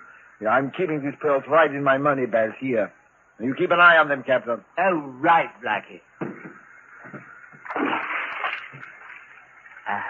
Maisie. Uh-huh. Don't look now, but the GI is creeping up on the captain. Oh, I hope he has a nice fat club for the captain's big fat head. Look like a baseball bat. Oh, listen to the crack of that bat. It makes me homesick for Ebbets Field. Hi, folks. Where's my other pal? Is he down below? Yeah, Sterling is purling. Gee, it's good to see you, Jerry. How about untying it? Sure, right this minute. As soon as our boy comes up, I'm going to work him over good. He beat me to the punch last time, and I... You know, you're even better looking in the daytime. Will you marry me? I'll quit kidding around. Listen, if you think I'm kidding, I dare you to say yes. Sure, and you'll rush off and be back with the minister in 6 or 7 weeks. Try me, honey. I'm just a simple American lad living off coconuts and mangoes and whatever falls off the trees into the still pot, but... Uh-oh, I hear Junior. Come up, Blackie. There's a friend here to see you. Look, I got it. I got the big shell. Now, what are you doing here? Now it's my turn, Blackie. Hand over that money, pal. Not doing, you'll never get me. Stop him! Blackie, wait. I hope he makes it to shore. Well, let's see if there's anything in this shell. I'll open it right now, quick. Look at the size of it. You could make an oyster stew out of that would feed the whole state of Rhode Island for a week. Say, sweetheart, you never gave me your answer. Oh, well, thanks for the kind offer, but I'm sort of engaged to a guy back in Brooklyn. Well, any time things get too exciting there, I'll be waiting here. Maisie, look. Look, the pearl. The big one. Oh, look at it. It's magnificent. Wow. Kwong, that's your pearl, all yours. You're the one who put all the money into this trip. No. 50-50. Yeah. It sure makes this one Jimmy gave me look like it was glass, which it is. I'm going to throw it away. No, don't. Look out. Oh, my gosh, it's split open. Maisie, there was a real pearl inside it. Look at this. Oh, Kwong. It's just like yours. It's the same size and everything. Jimmy had the real pearl covered up with a layer of imitation pearl. My pearl is valuable, but 2 match pearls like this, who knows how much they are worth? 30, 40, 50,000 apiece. To think I almost threw away a fortune. So that's what Jimmy meant when he said there's a lot of good in the worst of us if you'll just look inside.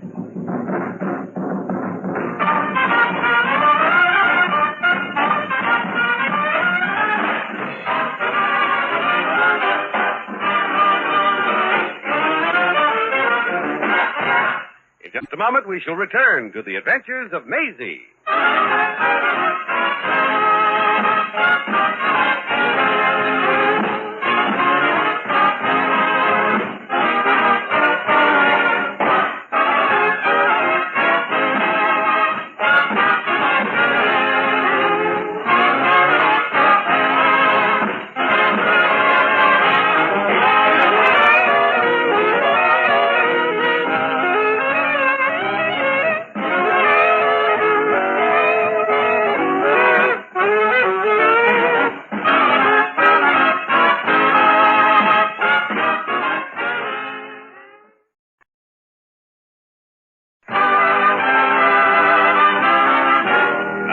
Once again, here's Maisie.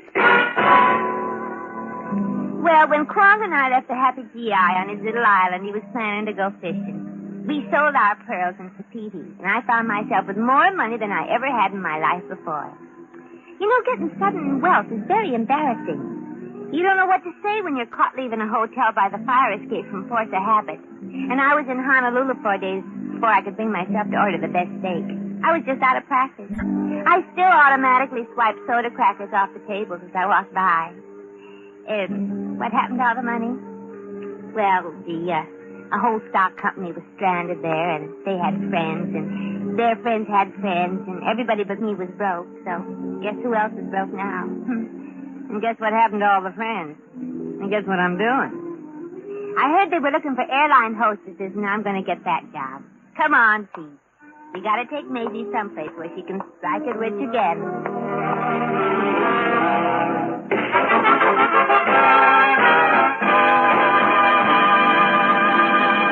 You have just heard The Adventures of Maisie, starring Ann Sothern. Maisie was written by John L. Green. Original music was composed and conducted by Harry Zimmerman. Supporting cast included Hans Conried, Hy Apperback, Peter Leeds, Arthur Q. Bryan, and Marvin Miller. John Heaston speaking.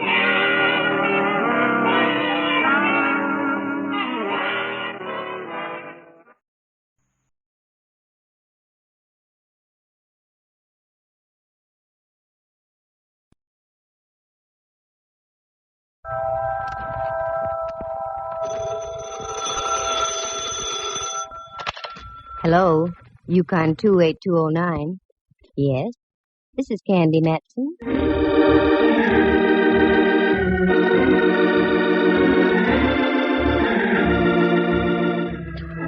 Do you have a little unsolved murder in your home? Got some blackmail you want to unload? Are you the victim of some vulgar extortionist? I know a girl you should meet. She may not be the greatest private eye in the world, so what if it does cost you $300 or $400? She sure is sweet.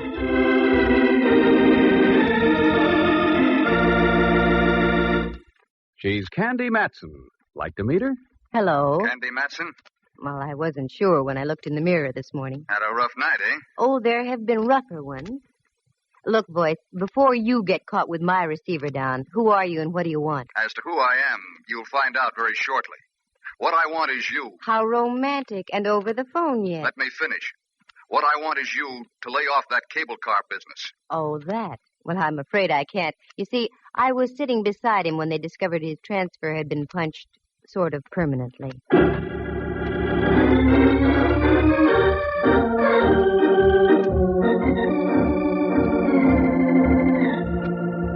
That's how things happen with me. I get into the craziest routines. You see, I used to be a model. I've been told I have the proper displacement for such a career. But I found there wasn't enough money in it. A girl has to maintain a nice apartment on Telegraph Hill, keep enough clothes to highlight the displacement I mentioned, and also eat, doesn't she? Sure. So I turned private eye. You meet a better class of people, mostly named Rigger or Mortis. Now take this cable car deal. It's positively fantastic. But after all, this is radio, isn't it?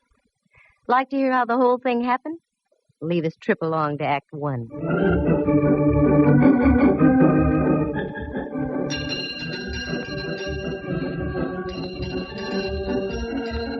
I wanted to get downtown that morning, but I couldn't take the F car on Stockton. They were ripping up about 87th Street, which is par for the course. So I walked down Telegraph Hill and up to Mason. That's where the Bay and Powell cable car stopped.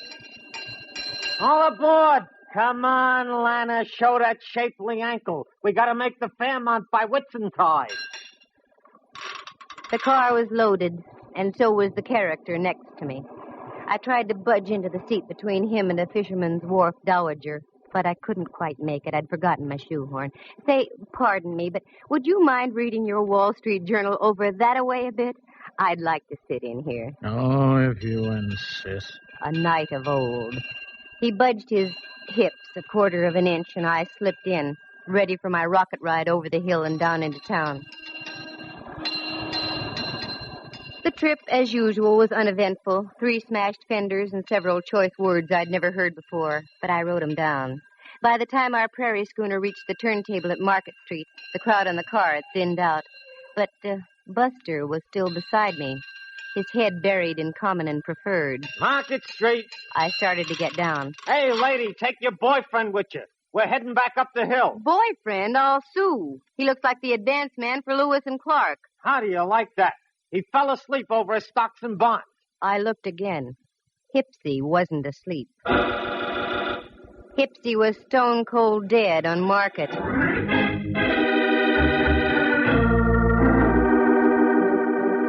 What a twist.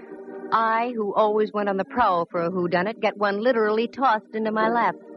He just hadn't gone out of this world serene-like. Oh, no. There was a steady slurp of blood trickling down his vest just north by northeast of the equator.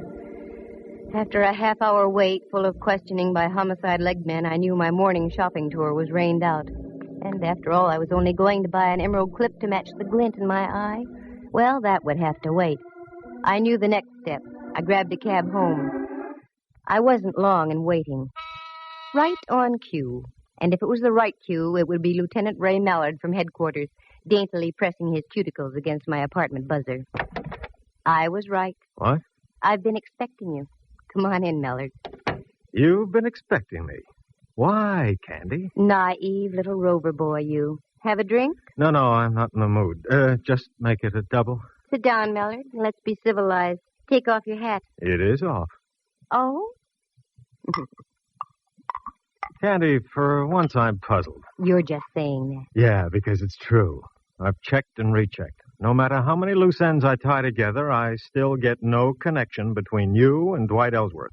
Dwight who'sworth? Ellsworth, your extremely limp traveling companion on the cable this morning? Mallard, I can give you an angle on that. Yeah? Yeah. The angle being that I didn't know him from Adam. Level? straight. Oh, look, honeypot, this mediocre dialogue is getting us nowhere. What did you haul your size 11s in here for? Oh, frankly, I don't know. Here, fill it up, will you? Well, you're not just going around in circles, Mallard. You're going around in doubles. Yeah. Like I've said before, Candy, you've got a pretty view from here. Oh? Wait till I turn around. I mean from your window. Look at that ship down there, just docking. Where? Down there. There's romance for you. Probably just in from the Far East. Here's your drink. Oh, thanks.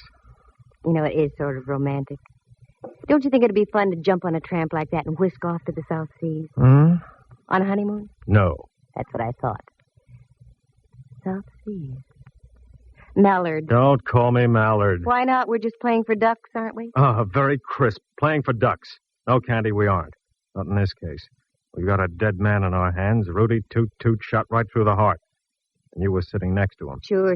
Go on now. Get out of here. What? You heard me. Lift your hindquarters and get back to headquarters. Candy, I don't like that look. You've got something on your mind. Yeah, but you wouldn't recognize it if I told you about it. One word of warning.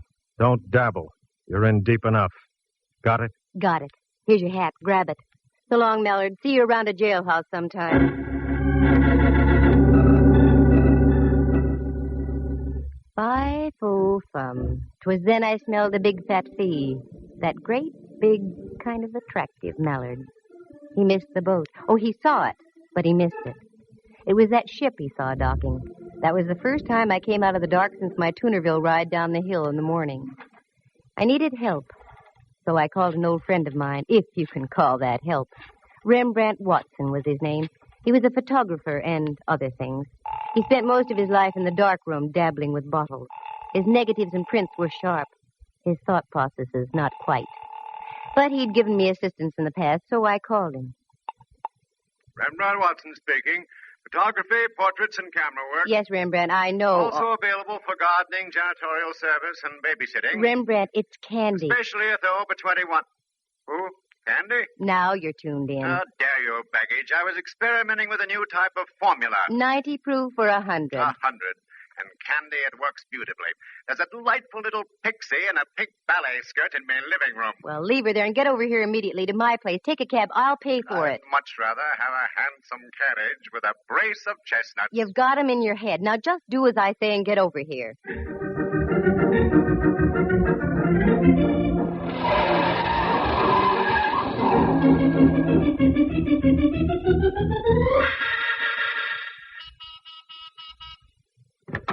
Float in, Rembrandt. Gadfrey. Where's the man to take me cloak, gloves, and topper? You're wearing a sport coat and slacks, and you know I have no man. And therein lies your basic trouble, my dear. You have no man. Now, Rembrandt. Every man should have a woman. Every woman should have a man. It's the incontrovertible law of the universe. Candy, you should have a man. You? Sure. I'm no longer a man. I'm a sprite transcending the world. Well, stop transcending a moment and come down to earth. We've got a job to do. How poetic. How idyllic. We've got a job to do. For money? Eventually. Oh, one of those. Very well, my dear. Bring me up to date. Well, I don't really know if I can or not. Good. And I shall leave and return to me formula. Oh, no. What I mean is, the whole story is so fantastic you'd never believe it. I might. Try me, Candy. Well, I get on a cable car and sit next to a character reading the Wall Street Journal. A strange coupling. A cable car and the Wall Street Journal. Yeah. And when we get to the end of the line, my friend next to me is dead. Probably the ride down the hill frightened him to death. He looked like a used punch board. He had a neat little bullet hole through his heart. Candy, my little ballerina friend in the pink skirt is more believable than what you just told me. I told you it was fantastic, but none of how it happened. Now, sooner or later, Mallard is going to come out of his fog. And when he does, I'm going to be out of a fee. A fee that so far doesn't exist, my pretty. It will, if my hunch is right. Now, here's what I want you to do. Go down to the Chronicle and get all the back files you can on Southern Islands Steamship Company. The Chronicle? A pleasure. I have a few questionable companions there who indulge in formulas. Stay away from those companions and just do as I ask. Very well, my dove. I go, but entirely against my will. And where will you be? Around town, Rembrandt. I've got to do some legwork. Let me assure you, Candy, you have just the right equipment for it, too.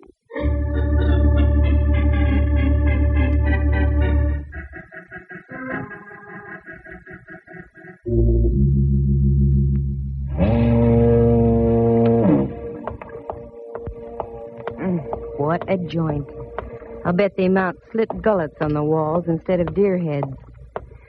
Well, come on, Candy. Get your tools out and screw up your courage. Yeah, miss, what'll it be? Nothing right at the moment except information. Information, water, both free. What do you want to know? Well, I'm looking for the purser off the Dwight-Sonia. I hear he does his shore duty in here. That's right. Name Campbell. That head on the table over there belongs to him. Thanks.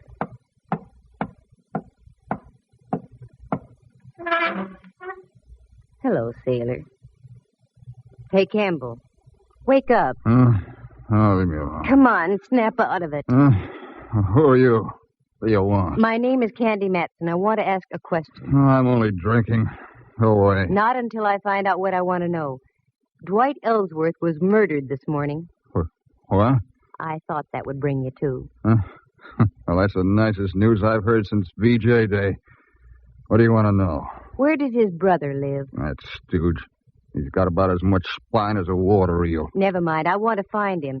He seems to keep his whereabouts as secret as an atomic stockpile. The whole family ought to be knocked off. He lives out in Seacliff, 25 Dashel Road. Good. Bartender, buy my friend a little reward. And one for yourself, too.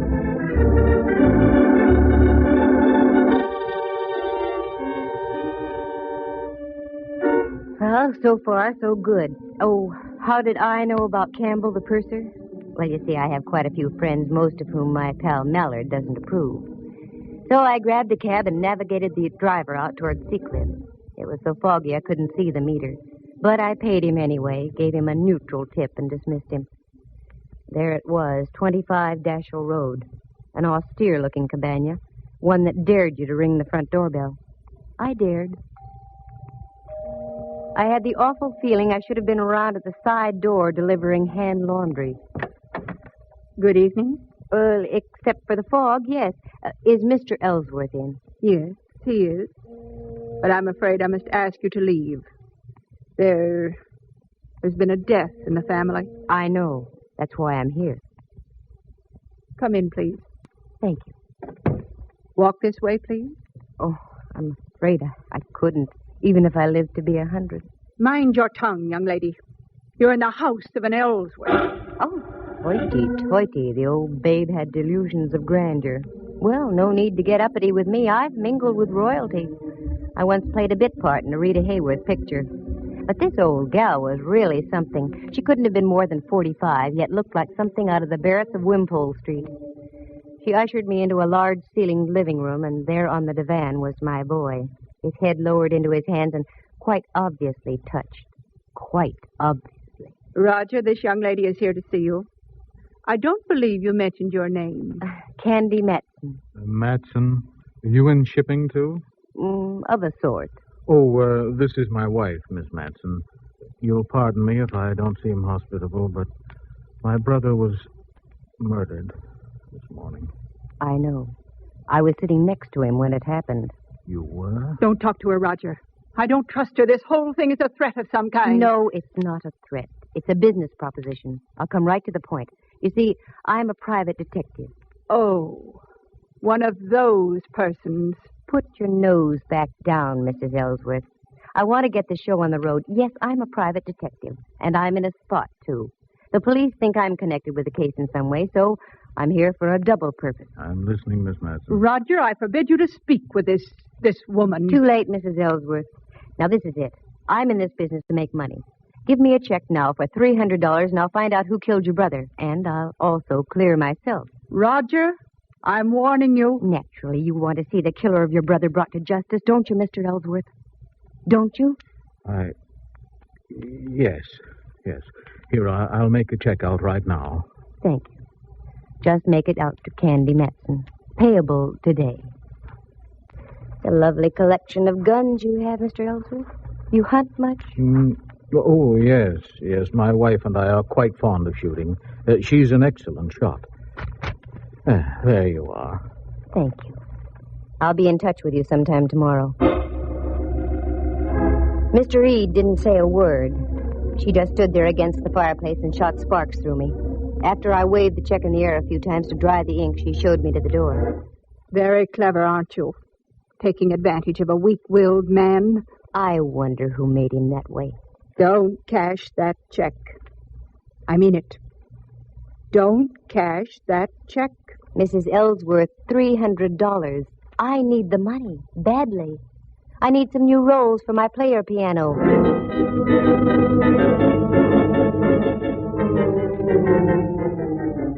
I buzzed back downtown. I wanted to cash that check in a hurry. I knew of only one person who would give me the crisp green at that hour of the night. Uncle Charlie, the honest miller who ran the chase room. Uncle Charlie, in the strict sense of the word, was a gentleman. So with a tender little pat on my cheek, he cashed the check, and I went up Telegraph Hill and home. All of a sudden, my eyes did a couple of inverted loops. Oh, my lights were on. Who's in here? All right, speak up. Oh, Candy, the light of my life. Come join our party. Oh, Rembrandt, you gave me a scare. You don't scare easy either, Candy. Got something on your mind? And Mallard. Well, how ducky, a midnight soiree. What goes on here? Well, that chicken you had in the icebox is delicious. Was delicious. Looks like you've done everything but eat the bone. Your vintage is superb, too, Candy. Have a little formula? No. Now, come on, what gives? That's my line, Candy. What gives? You're in on something, and I want to know about it. Oh, Mallard, believe me, it's nothing. I'm just trying to parlay a couple of hunches. Tall hunches. Look at all those clippings on the South Sea Island Steamship Company. What are they for? I meant to tell you, Candy, I had remarkable success down at the Chronicle. There's everything you want on that steamship line. Oh, Rembrandt, did you have to tell the whole world? Candy, you chide me unnecessarily. I merely had the clippings on the table when Hawkshaw here walks in on me. Okay, Candy, take it from there. I can't tell you yet, Mallard. Nothing makes sense yet.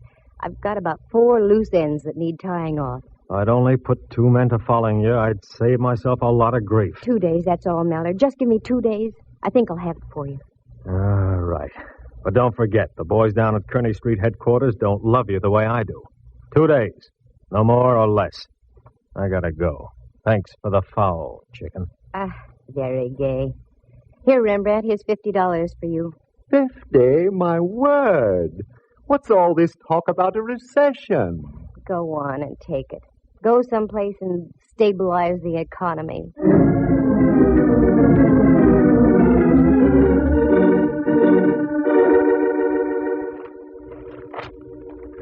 I whipped through the old newspaper clipping. It was all there. Fire at sea on Ellsworth's ship. 2 seamen lost off Ellsworth's ship near Honolulu. South Sea Island line ship loses rudder in storm. On and on it went over a period of 3 years. I threw the papers back on the table. Helped myself to some of Rembrandt's formula. Turned down the lights and went out on the porch. The bay was dark except for an occasional path of light from a passing freighter. I sat down to think and think. Then, click, just like that, 2 little tumblers in my mind fell into place. Only one thing to do, and that was to do it the hard way.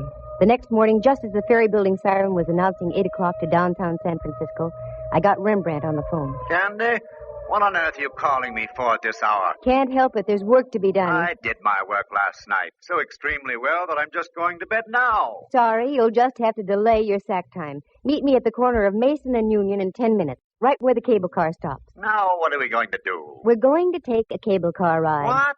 One of those bouncing, jerky little contraptions? Not the way I feel this morning. Oh, yes, you are. Union and Mason in 10 minutes.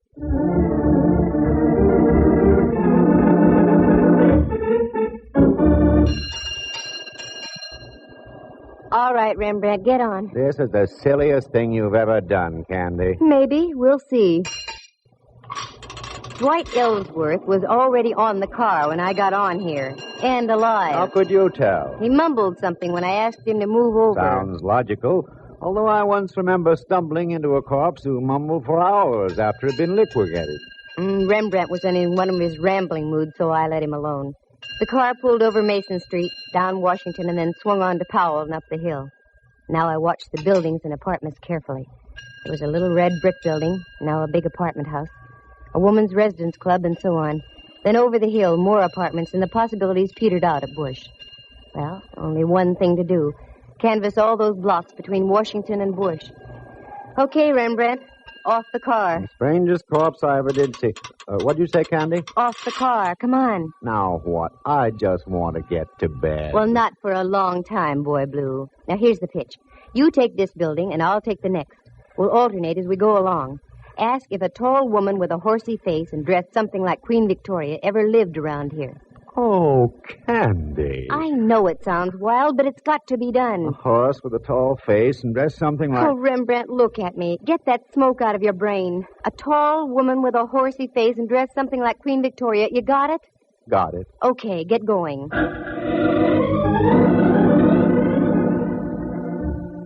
It was slow and tiresome. And the answers I got. A tall gal dressed like Queen Victoria? Oh, sister! That was about par. Nope, nobody like that ever lived here. Are you positive? A dame who fits that description? Yeah, I'm positive. The morning wore on, and so did we. We were over on the other side of California Street now, so we stopped and had a bite to eat.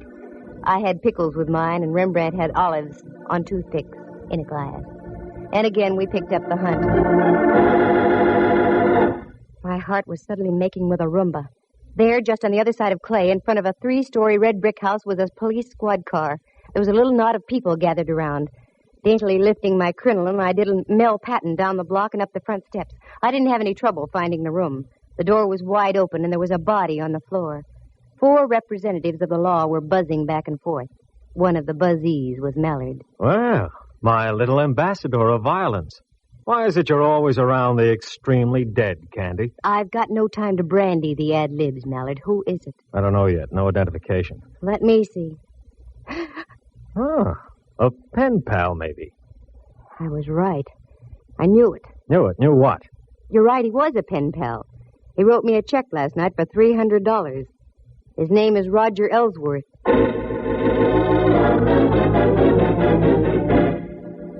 Very interesting. Must be open season on Ellsworth. Okay, Candy. Time you filled in the blanks. Start. Wait a minute. I want to look at the window over here. Mallard, there are a couple of younger Ellsworths living around town here. I'm sure you'd like to see them stay healthy. Yeah? Get out to 25 Dashiell Road and pick up an old crone also named Ellsworth. 5 will get you 20. She's the one you're after. All right. But you get back to your place and stay put, understand? I want to have a more illuminating chat with you. Oh, Mallard, I'm just like putty in your hands.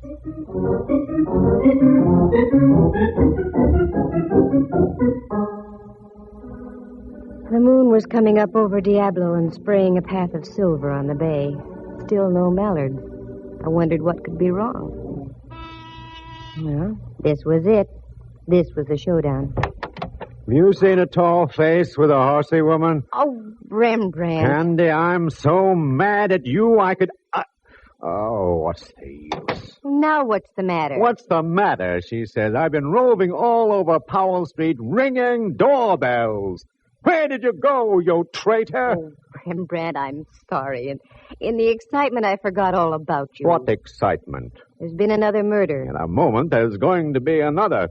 I'm looking right at you, Candy. Oh, cool off. Have some formula and stop snorting steam. What was that? Your window, Candy. It just shattered. What? Oh, wait a minute. That window didn't shatter by itself. Quick, get the lights, Rembrandt. Now duck down here. What sort of a silly game are we playing now? This isn't a game, believe me. Candy! Candy, are you all right? Yikes, it's the gumshoe. Yes, I'm all right. Where are you, Mallard? Over here, 2 houses over. We've got your girlfriend trapped on the roof next to you. Don't move and stay covered. Okay. All right, Mrs. Ellsworth. Are you coming down peacefully, or do we have to play cops and robbers? I'm not coming down until I get that Candy Matson. She did it. She forced me to kill my own brother-in-law. Have it your own way. Okay, loosen her up a bit, boys. Better than the 4th of July. Keep your head down, Rembrandt. Oh, is that what was up? Ready to come down, Mrs. Ellsworth? No, I'm not. That hateful woman. She's ruined my whole life. All my plans. Just because of her snooping and prying. She's going to die, I tell you.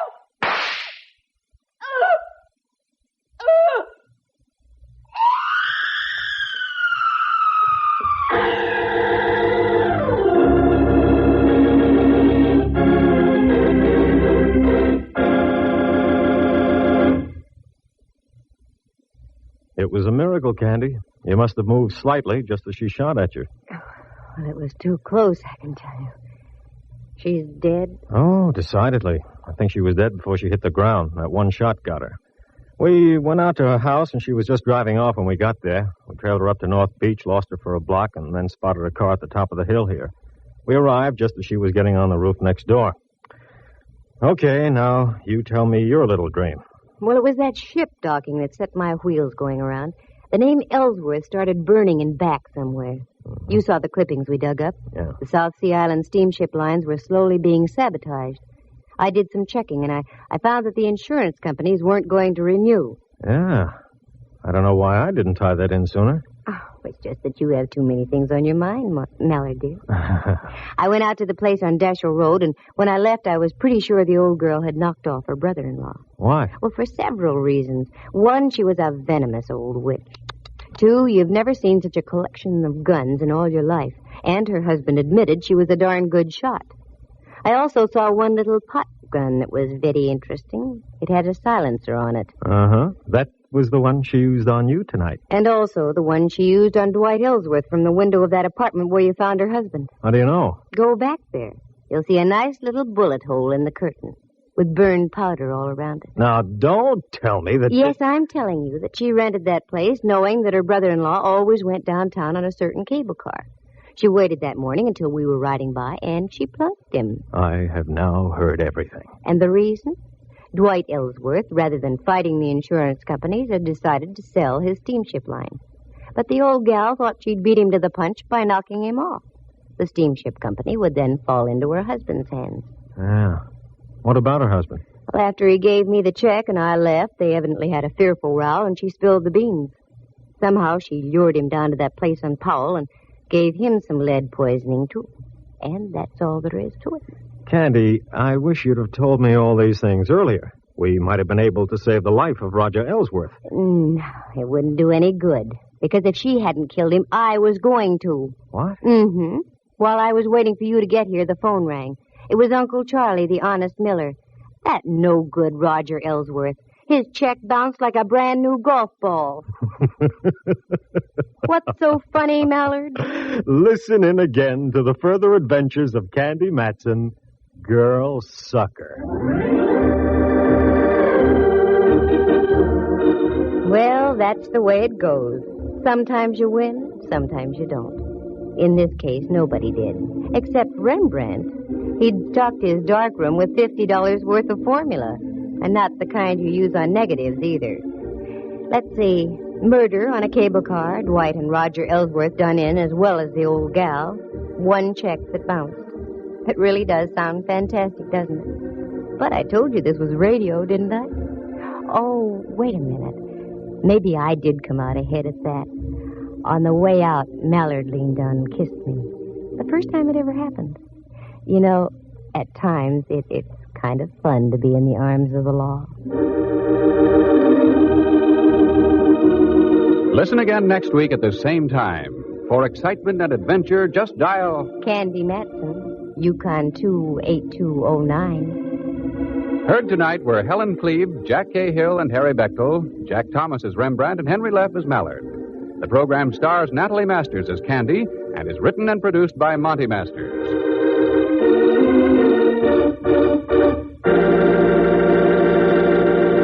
This has been a presentation of NBC, the National Broadcasting Company.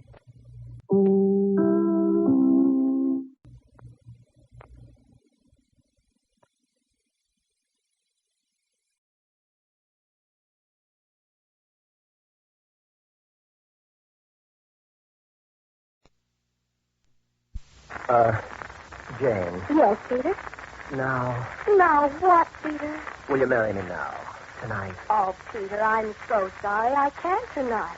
Tonight I have to solve the case of a dead man's check.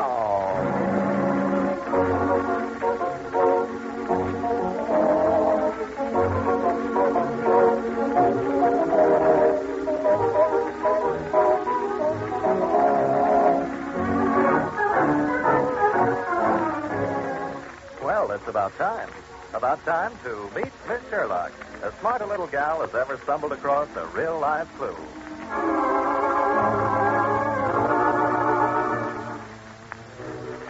room is dark, except for a cone of light from a hanging bulb shining on a desktop scattered with papers. Two men stare at each other from the edge of the shadow. No. Don't be a fool. Don't do it. You asked for it. No. No, don't.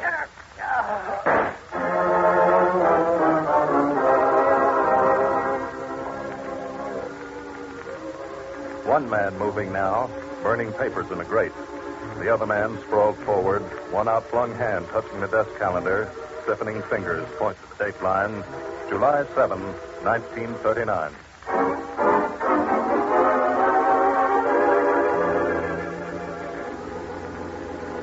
July 1939, 7 years ago, and murder in Manhattan. But 7 years ago, Jane Sherlock was a kid in pigtails. Surely Jane can't get herself and Peter Blossom involved in that crime. Or can she?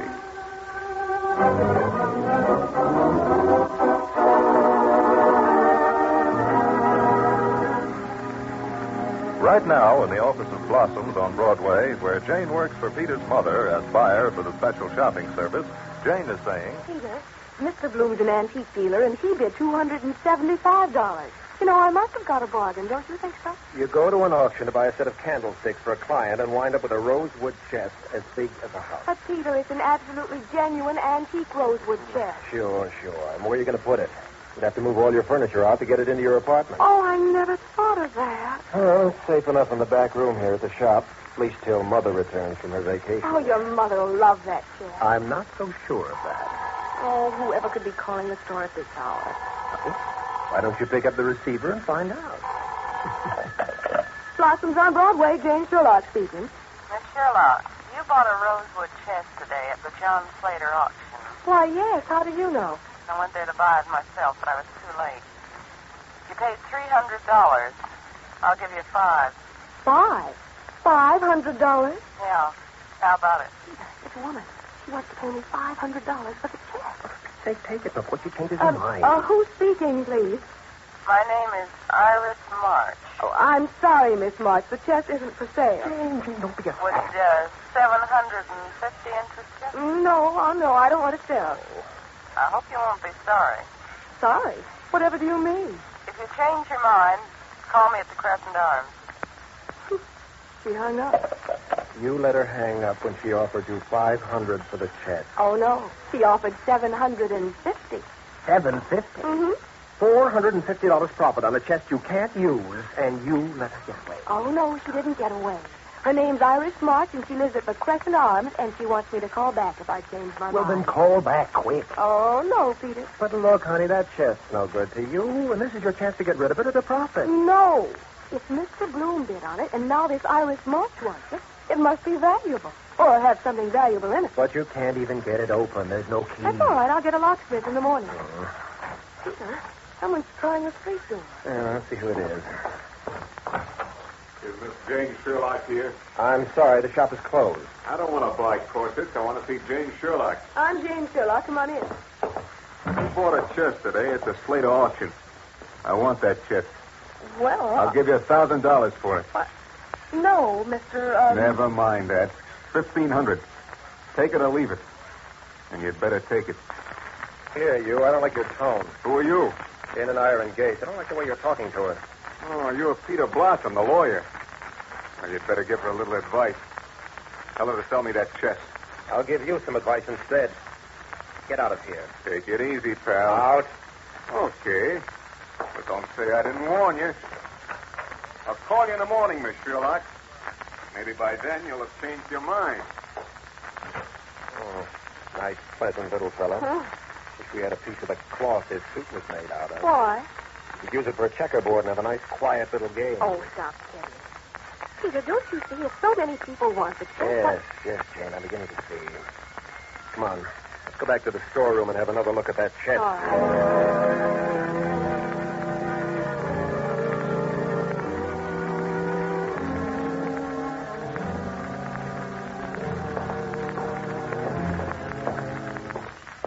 Maybe we can force the lock and see what's in the chest. Oh, no, Peter, that would ruin it. Well, I don't see what...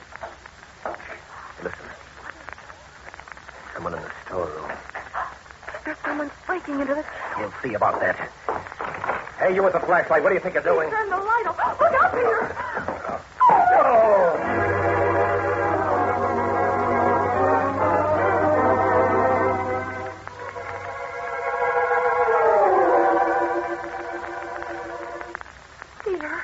Peter, are you all right? Well, how do I know? Get this thing off my head. Oh, wait till I turn on the light. Get this thing off me. I'm suffocating. All right. Oh, still, Peter, I can't help it. What's so funny about it? Somebody conks me on the head and then throws a sack over my face. There, I've got it now.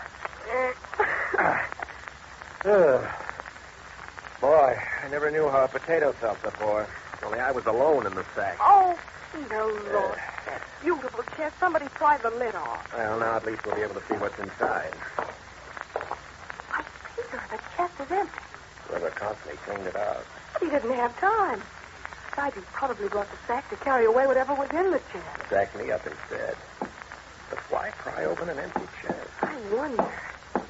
There must be a secret panel or something. Now, Jane, but don't Peter, let there your... must be. Why would all these people want the chest? Oh, I found a little panel right in the side. It moves. Peter, the chest has a false bottom. Anything there? Oh, Peter. Let me see, Jane. On the bottom of the chest. Peter, it's a skeleton.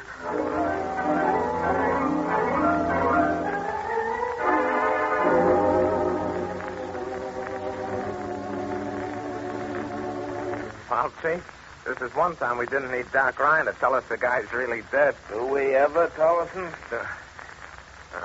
No, Chief. It was just a joke. Yeah. Well, save it. You won't think it's a joke when the commissioner gets on our neck. And nice work, Jane. We have enough trouble at homicide solving nice, fresh killings without you digging up a skeleton. Oh, but I didn't dig it up. Well, how did it happen? Well, you see, Captain Dingle, I went to the Slater auction to buy a set of candlesticks for Mr. Lapworthy. He's a client of the Blossom Special Shopping Service and specializes in all sorts of lighting things like candles and lamps and Now, lanterns. wait a minute. Peter, maybe you'd better tell this. Well, there isn't much to tell, Dingo. Jane saw this rosewood chest and bought it. And we couldn't get it open because there wasn't any key, and I didn't have room to take it to my apartment, and so we brought it here to the shop. And busted it open with a hatchet, I Oh, no. The man did that. What man? Why, the man that thought Peter was a potato. Look, Jane, are you crazy or am I? Well, I don't know about you, Dingy. Don't call me Dingy. All right. No, you say you bought this rosewood chest at the Slater auction. That's right. Oh, Slater. John Slater. Are you talking about John Slater? He ran for judge once, got tied up with a singer, and his wife sued him for divorce. Disappeared very mysteriously years ago. 7 years ago, to be exact, Dingo. Uh-huh. See, recently, Mrs. Slater went to court and had him declared dead. All nice and legal. I happened to be in court the morning it came up. Yes, it seems I read about it in the papers. Today, all his effects were auctioned off to settle the estate. Didn't take Mrs. Slater long once she had him declared dead. Well, now, don't forget the 7 years he's been missing. Hey, maybe the guy didn't disappear, Chief. Maybe he was murdered and the the skeleton in the box was his. Huh? You know, Tollison, sometimes you show semblances of normal intelligence. Oh, thanks. Now, wait a minute. Why would the girl want to buy the chest if all there was in it was a skeleton? Oh, now there's a girl mixed up in it. I suppose you'll be telling me next that there were 3 Hindus and an Indian chief. Who? Oh, no. Just the girl and the man that stacked Peter up and that man that played checkers on his street. Oh, look here, Peter. If you don't explain this, we'll be here all night. Now, what about the But that's potatoes? what Peter said he felt like when the man put the sack over his Shut shoulder. up, Jane.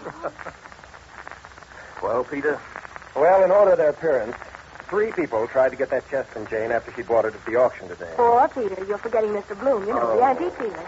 I think we can count Mr. Bloom out of this. He's a legitimate dealer. He only bid on the chest at the auction. Oh.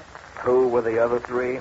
Well, first, a girl named Iris March phoned. Iris March? Mm-hmm. Never heard of it. Why did she want the chest? Well, she didn't say. She barely hung up when in barges a guy with a suit as loud as a sideshow barker. Who was he? He didn't mention his name. Got a little rough, so I asked him to leave. Oh, Peter was wonderful. He practically threw the man out. Hmm? Then what? Well, then we decided to take another look at the chest. We headed for the storeroom. But someone beat us to it. He was in there in the dark. He had a flashlight. He also had a sack, which he pulled over my head. I suppose he brought the sack along to cart off the skeleton. And after he hit Peter, he ran away. Maybe that was the same guy, the one in the racetrack suit. No, I think this was a bigger man. How do you know, Peter, if the room was dark? I scuffled with him. Well, looks like 7 years ago somebody croaked John Slater and put the body in the chest. But why wasn't it found before? Oh, the auctioneer said the chest was under a lot of old furniture in the attic. Well, Ryan? Don't ask me to set the hour of death this time. All I can tell you is somebody pumped 2 bullets into the guy a lot of years ago and dumped him in the chest without any clothes or identifying objects. Hey, Chief. Yeah? How about fingerprints? Collison, did you ever try to get fingerprints off of a skeleton? Excuse me, Chief. I see what you mean. Yeah. Oh, maybe his dentist can help us out. Any fillings in the teeth? Got no teeth. The stiff must have worn false teeth, and the killer threw them away. There's one thing, though. What's that? Healed fracture of the left femur. Huh?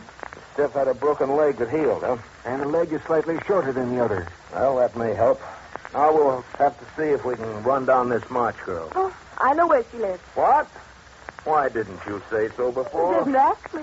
Well, I'm asking you now. She said I could call her at the Crescent Arms. Oh. Collison got the number of the Crescent Arms. Oh, I already looked it up. Here it is. Okay. Here's where we have a little chat with Iris March. Yeah, but if she croaked the guy, she won't be there, Chief. Well, one thing in our favor, Collison, is that none of these people know that the police have been called. Well, maybe she's out for the evening. She wanted the chest, didn't she? She'll be there. Hello, is Miss March... Help me. He's going to kill me. Help.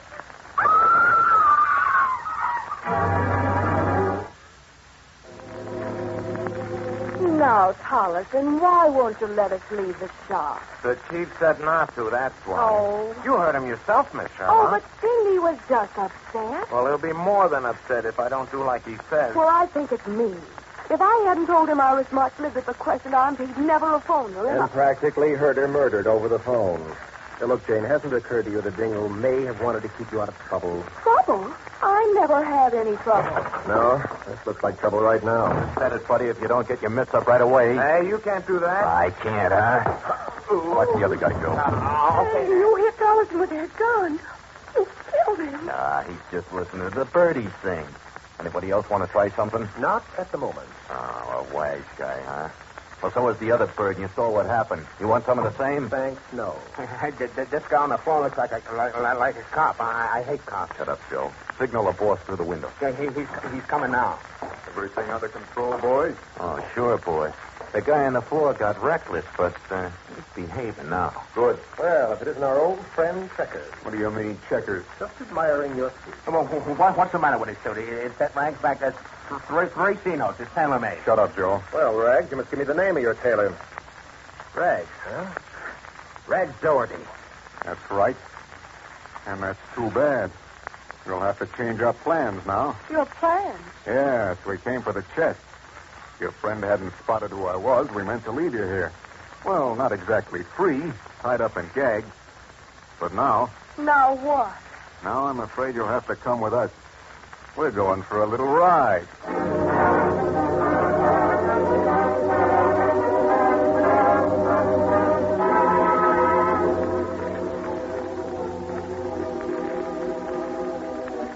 Peter? Yes, Jane. Scared? Oh, a little. What do you suppose they're going to do to us? I wish I knew. Maybe it's better I don't. You know where we are? Sure, I know this neighborhood. We're in the back room of a closed-up nightclub. A nightclub? It's been closed 5 or 6 years. Rags Doherty used to run it. He called it the Beau Brummel. The Beau Brummel? This dirty room? Peter, are you tied up like I am? Can't move a finger. Well, maybe one finger. No, calling this place the Beau Brummel was just like Doherty. We used to call him Glad Rags. He always fussed about clothes. Peter, I think maybe I can get my hands in it. Well, try, Jane. Maybe we'd better not talk. No, keep talking. As you get outside, you might get suspicious. Keep working your hands while we talk. All right. Peter, what do you suppose will happen to Collison? I don't know. Rags left the muggy called Joe to watch him while they brought us here. Well, I'm afraid for Collison. You know, Joe said he hated policemen, and if he Well, finds out... don't worry, Jane. Rags sent Nat back to help Joe bring the chest. We'll keep Joe in line. Is Rags a gangster? He runs a string of nightclubs now, Jane. He used to be mixed up with the Hank Turner outfit. Who's Hank Turner? He's a crooked politician. Rags was a strong-arm boy, and... Hey, wait a minute. What is it, Peter? Slater, the guy that originally owned the chest, was mixed up with Turner, too. That's why he blew town. Peter, maybe that's the connection. Why, of course it is. Slater was a crooked lawyer. The Turner crowd was running him for judge. Then his wife sued for divorce, and they threw him to the wolves. For why? They couldn't stand the scandal. There was a nightclub gal in it, a gal named, May something or other. May North, that's it. Good. Yeah, May North. And May used to sing in Doherty's nightclub. Then maybe Rags killed Slater and put him in that chest. Maybe that's why Rags had to have the chest. Maybe. I wish I knew if Slater had a bad leg. A bad leg? Why? The skeleton. One leg was shorter than the other. An old break. Oh, hurry. Slide over and untie me. Quiet. All right. Roll over on your side. I can't get at the knot. Is that better? Oh, Jane, hurry. Hey, hurry, all I can. Oh! Hold it, sister. Well, I wasn't going anywhere. I'll say you're not. Good thing I decided to look in on you. Sit down on that chair. Easy, Rags. No need to get rough. Shut up, mouthpiece. Now, sister, put your arms back of the chair. Oh. There. I guess that'll hold you. I'm sure it will. Don't have time to untie the counselor here, eh? No, worse luck. Well, see you behave yourself, or I'll stick Joe onto you. Joe? You mean the one who hates policemen? Yeah. There's only two things Joe hates worse than coppers. That's lawyers and women. Peter. Yes, Jane. Oh, Peter, I wish Captain Dingle were here.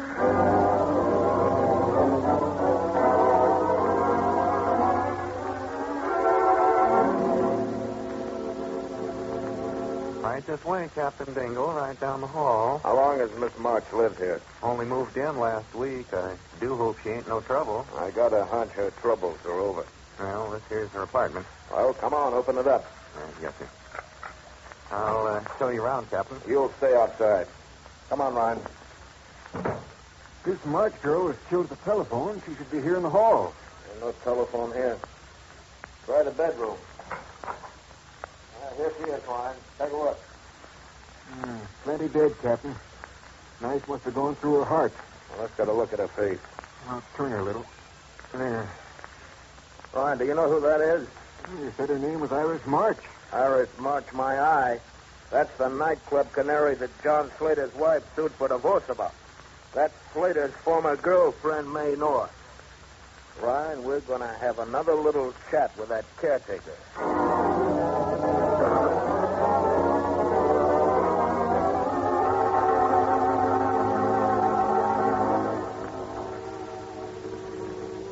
Yes, Captain Dingle. Like I said, she only moved in last week. I see. And she was alone? Yes, of course. Did she ever have any visitors? Only once that I saw a kind of stocky man, bald-headed, a lot older than she was. She said he was her uncle. Uh-huh. Ryan, did you ever see John Slater? Nope. The Slater case was before my time. Okay. The boys are in charge upstairs now. You come with me. Me?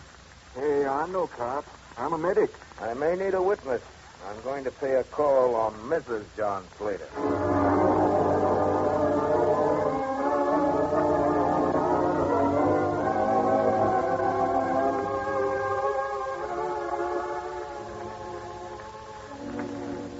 You see, Captain Dingle, when my husband disappeared, I dropped the divorce proceedings I'd filed against him. And why, Mrs. Slater? I could hardly bring myself to go through with a divorce action against the man I thought was dead. Of course, you do believe that your husband is dead? Yes. That's why, when 7 years had passed, I had his death legally established. Henry told me that was the thing to do. Henry? Henry Turner. Oh. Been a good friend to me all these years. But more than that, in fact. We're to be married soon. You're going to marry Hank Turner? That is news. I trust you'll keep me confident. I dislike publicity. I incurred it once before when John and that singer... Yes, I understand, Mrs. Slater. But tell me, Why were you so convinced that your husband was dead? Sure is. You see, my husband had some rather strange acquaintances. I'm afraid he was mixed up with the underworld. A man named Rags Doherty. We used to see quite a bit of each other. There were others, too. I suppose you might think it melodramatic of me, but I think my husband was murdered, Captain Dingle. Uh-huh. I see. Mrs. Slater, your husband had a large rosewood chest. It was one of the articles sold today at the auction of his effects. You remember it? Yes, he used to keep it in his study. He moved it to the attic the same night he disappeared. Your husband moved it? I don't know. I wasn't home that night, but the next day the chest was gone, and I never saw it again till we cleared out the axes for the auction. I see. Tell me something else. Did your husband wear false teeth? How do you ask that? Merely routine, Mrs. Slater. I hope you don't mind. John was very vain. Very few people knew it, but he wore a complete set of plates, upper and lower. Yeah. One more question, then we'll go. Had your husband ever had a serious accident to his left leg, a bad break that left the leg shorter than the other one? No, Captain Dingle. My husband had never broken a bone in his body. Oh, thank you, Mrs. Slater. Come on, Ryan. Goodbye, Mrs. Slater. Goodbye, Captain Dingle. I'll have the maid show you out. Oh, it's not necessary. We can find our way. Thank you again. Not much help, was she, Dingle? A lot more help than I expected. For one thing, she stirred up something in my mind I'd forgotten. What was that? Rags Doherty had a brother, Gimpy. So? Gimpy Doherty hasn't been seen or heard of since the day John Slater disappeared.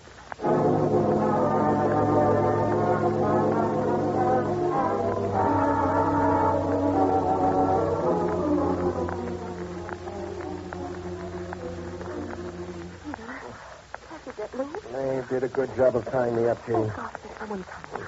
Oh, we're in. I'm afraid so. While I had the lunch, I had a chance out here. It's more than I can figure out. Don't try to figure with the boss's orders. Yeah, I know, but put it down and shut up. Now, you get out the back door and I'll watch the front. The boss is getting jittery. Yeah, but when we got boss is coming in to look at the skeleton to see if it is Gimpy. Yeah, but he can't do it. Yeah, then get going. Yeah, but I was going to go in. Okay. Well, Jane, here we are all together again. You and I and the dead man's chest. Oh, Peter, I wish I'd never seen that horrid chest. Well, you can say that again. Peter, who's Gimpy? Gimpy? Oh, Matt said Rags wanted to see if the skeleton was Gimpy. Gimpy. Jane, I think I've got the answer. Rags had a brother named Gimpy. Maybe that's why he wanted the chest. Maybe he thinks Slater killed Gimpy. Nice figuring, Counselor. Exactly what I do think. I sent Gimpy to see Slater that night 7 years ago to tell him to pay off on a gambling debt. Gimpy never came back. And Slater disappeared. Yeah. And when I ran into May North yesterday, I put 2 and 2 together. May North? She calls herself Iris March now.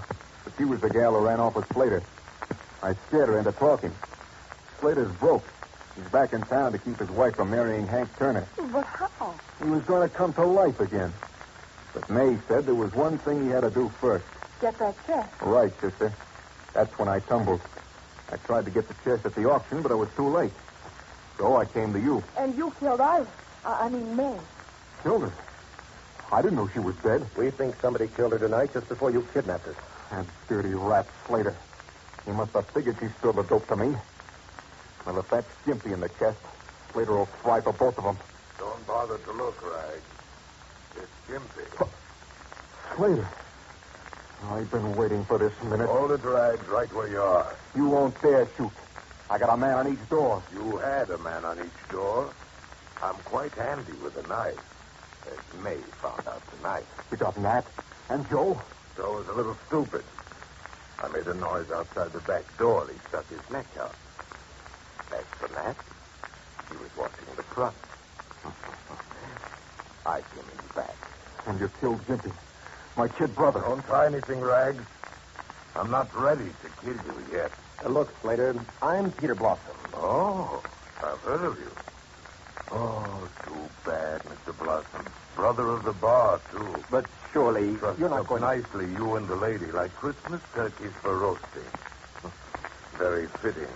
when I burned this place down over your head. But, Mr. Slater, you wouldn't do that. Oh, but my dear, I have no choice.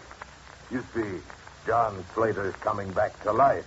Nobody has anything on me now except the people here. I should rag and burn this place with all of you and give these bones. Jane, please don't do it. Rag, don't! Why, you little... I'm going to... Come on, Dorothy. I'll come in after you. They took this way. Jane, Sherlock, where are you? She's there on the floor, Dingle. And so help me, I think she's fainted.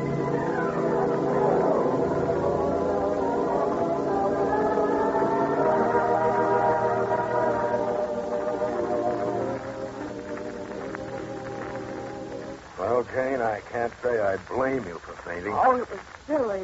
No, it was no such thing, my little screwball. When tumbling your chair against Slater so Rags could get a shot at him, that was the sweetest job of blocking as I ever saw on a football field. What'll they do with Rag? Slater was kill crazy. We can both testify that Rags shot him himself to finish. Oh, gosh, I hope we can get him off. You're forgetting one thing, Jane. What's that? Rags and his men made away with Tollison. We haven't found the body. Oh, poor Tollison. What's that? Somebody knocked me. It's from that chest. Maybe Gimpy's skeleton has come to life. Better see, Dingo. Yeah. Help me get the lid up. Be careful, please. Okay, Dingo. Lift your side. All right. Oh, Jane. Tollison, what are you doing in that shed? God, I don't know. I just woke up in here with a bunch of bones. I thought I was dead and gone to heaven. But, Chief, now that you're here, tell me, am I in the other place?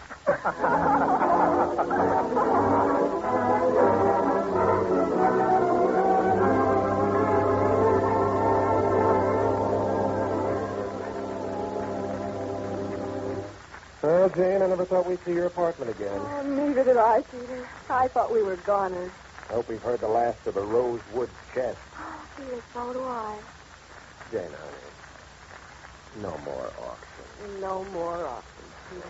Good. Oh, Peter, the door. Let me go. Oh. Thank you. Peter, Now what? it's a telegram from Mr. Bloom, you know, the antique dealer. Well, what does he want? We've got to hurry over there right now. He's got another rosewood chest. Oh, where's my hat, Jane? Here we go again.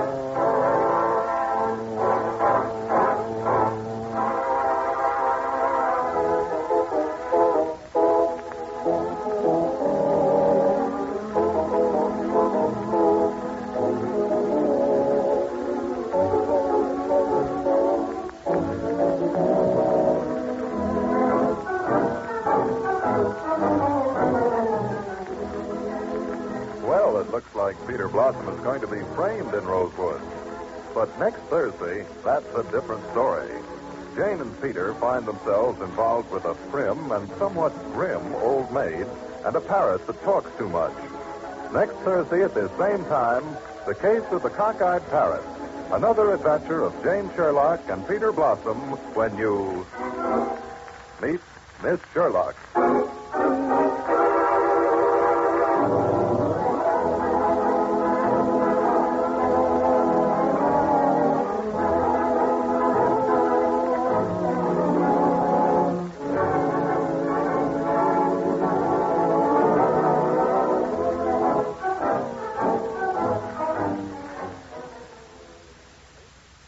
Produced by Dave Vale, written by Don Thompson, and with original music composed and played by Eddie Dunstetter, is presented from Columbia Square in Hollywood.